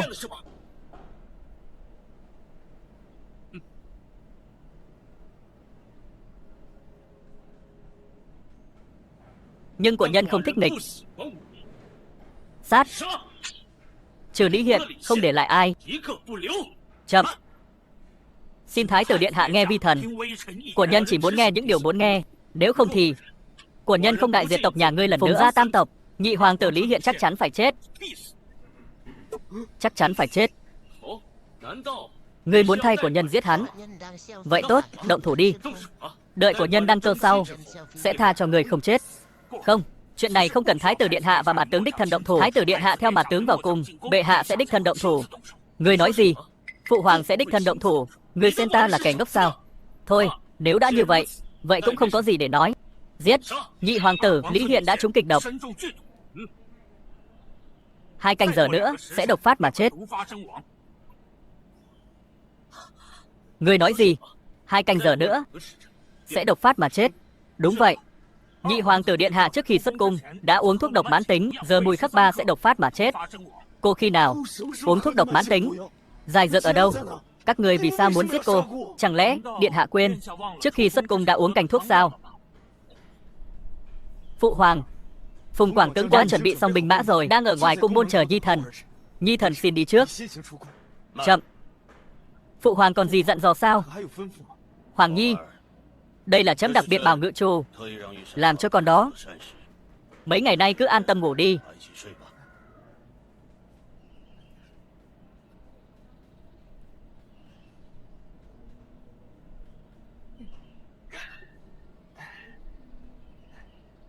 Phụ hoàng, Nhi thần cáo lui.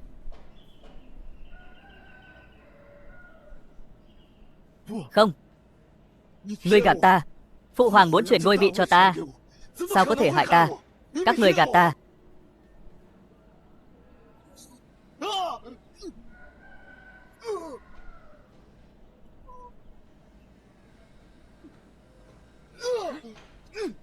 Đây chính là chứng cứ.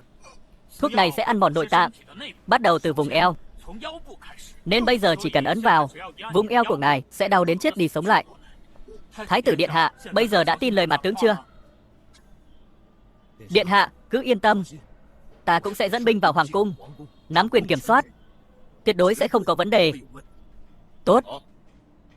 Vậy cô muốn nắm quyền kiểm soát toàn bộ hoàng cung, cấm quân trong cung mà thái tử Ma Hạ vào cung hôm nay đã sớm bó tay chịu trói. Vậy đi thôi.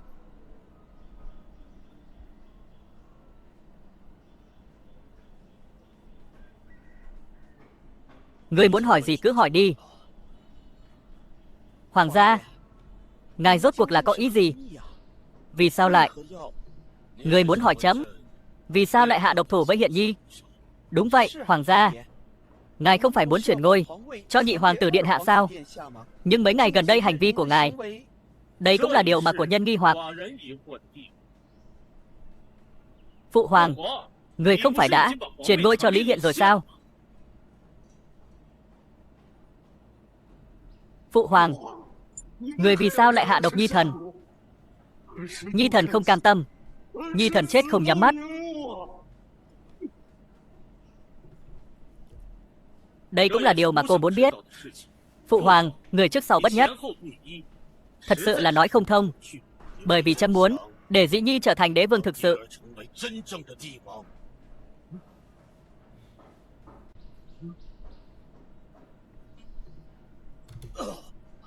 Bệ hạ, bệ hạ.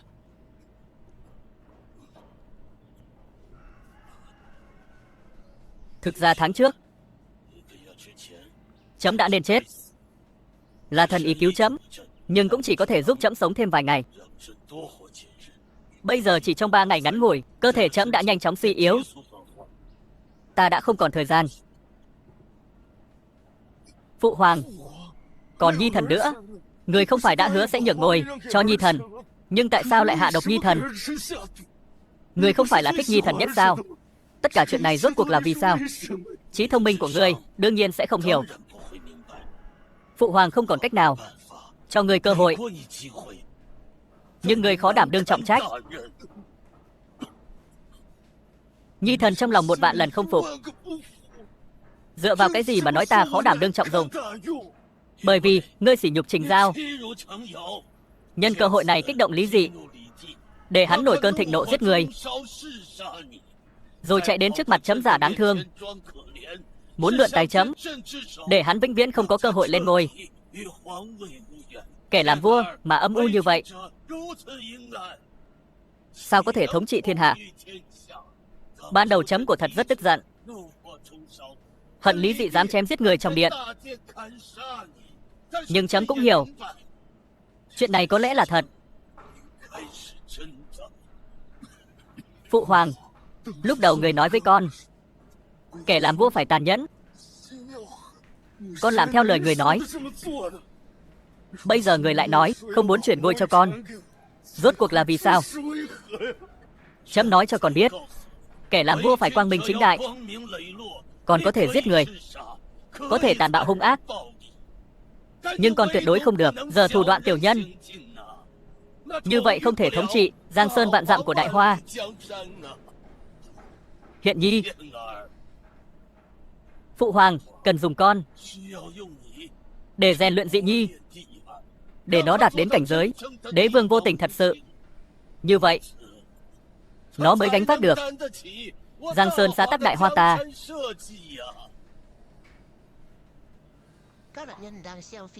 Tại sao? Tại sao?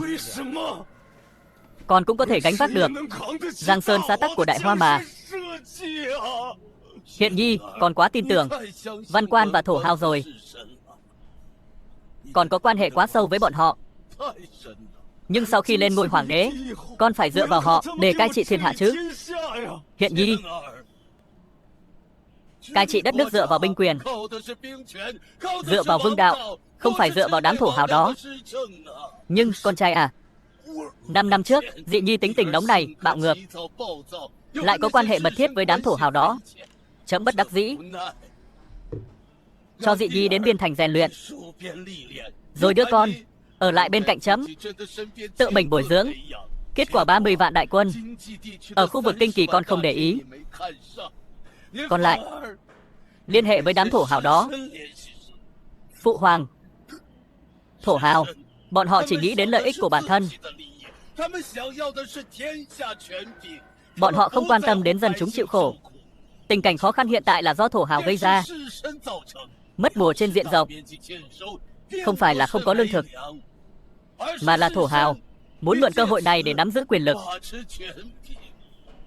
Con không đủ tài năng, lại tham lam vô độ. Nếu con lên ngôi hoàng đế, con không đấu lại Tần Tư đâu. Vì Giang Sơn Đại Hoa, ta chỉ có thể chọn hy sinh con thôi. Con không tin, người không phải không thích Lý Dị sao? Con không tin người sẽ đối xử với con như vậy. Hiện Nhi, tại sao? Chấm không thích Dị Nhi, nhưng chấm là hoàng đế. Chấm phải chịu trách nhiệm cho Giang Sơn Đại Hoa của chấm, mà Dị Nhi thích hợp hơn con. Tại sao? Đầu độc con, phụ hoàng, con không cam tâm. Vì con sẽ không cam tâm, sợ bị kẻ khác lợi dụng. Chấm không thể để Đại Hoa xảy ra nội loạn, cũng không thể để Dị Nhi mang tiếng giết đệ, sẽ cho kẻ có tâm mượn cớ. Mà chấm đã dầu hết đèn tắt rồi. Vậy thì để chấm mang tiếng giết con đi. Hiện Nhi, Hiện Nhi, kiếp sau đừng đầu thai vào hoàng gia. Con không có năng lực điều khiển quần thần đâu. Hoàng Nhi đáng thương của chấm, tự mình hạ độc, đã làm thì đừng hối hận. Con rất tốt, chấm rất hài lòng về con. Nhưng cô không hài lòng về người. Chấm không còn sống được mấy ngày nữa. Không đỡ phụ thân một chút sao? Con thấy không cần thiết đâu. Người hạ độc Lý Hiện để dọn đường cho ta, ta sẽ không cảm kích người, vì tự ta cũng có thể làm được. Đúng vậy, cha con ta dường như chưa từng tâm sự.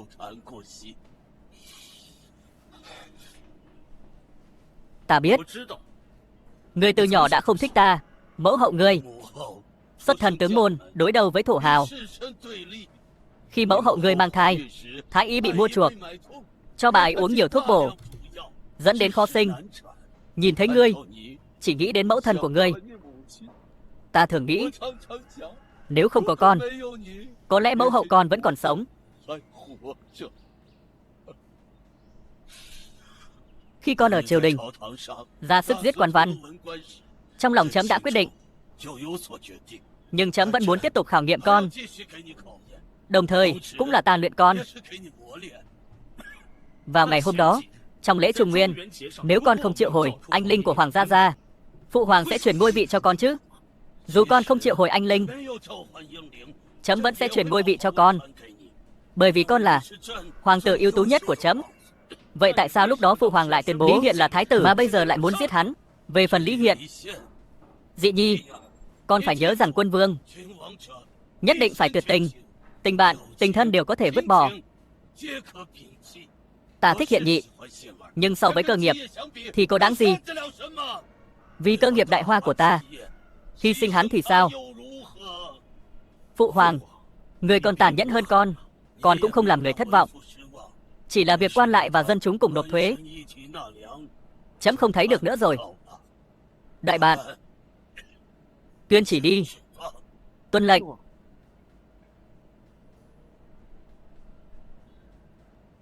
Thái tử Lý Dị tiếp chỉ. Nhi thần tiếp chỉ.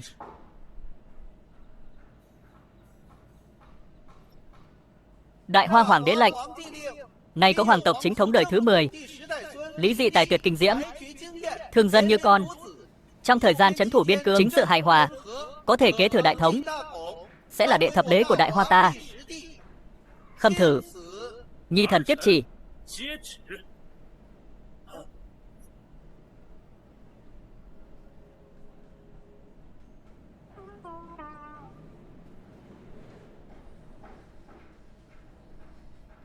Hoàng thượng vạn tuế.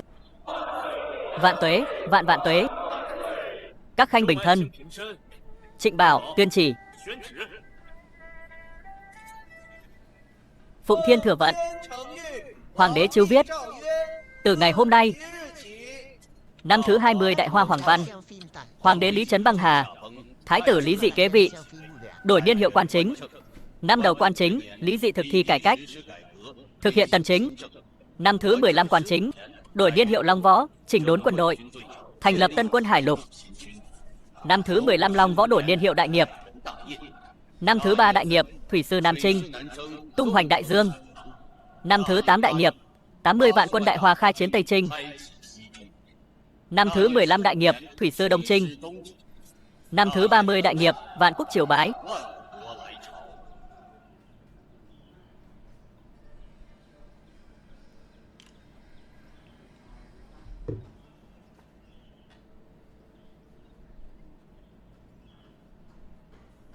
Phụng Thiên thừa vận. Hoàng đế chiếu viết: Âu La Ba Hồng Di Quốc, Lư Quốc, Lan Quốc, Xà Quốc, Đại Hoa Ta Phương Đông Chi, Mặc Tư Gia Quốc các nước thần phục. Nguyện hướng Đại Hoa ta nạp thuế triều cống.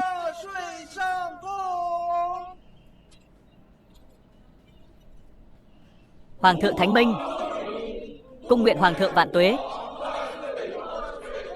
Vạn tuế, vạn vạn tuế. Con không phụ sự lựa chọn của người.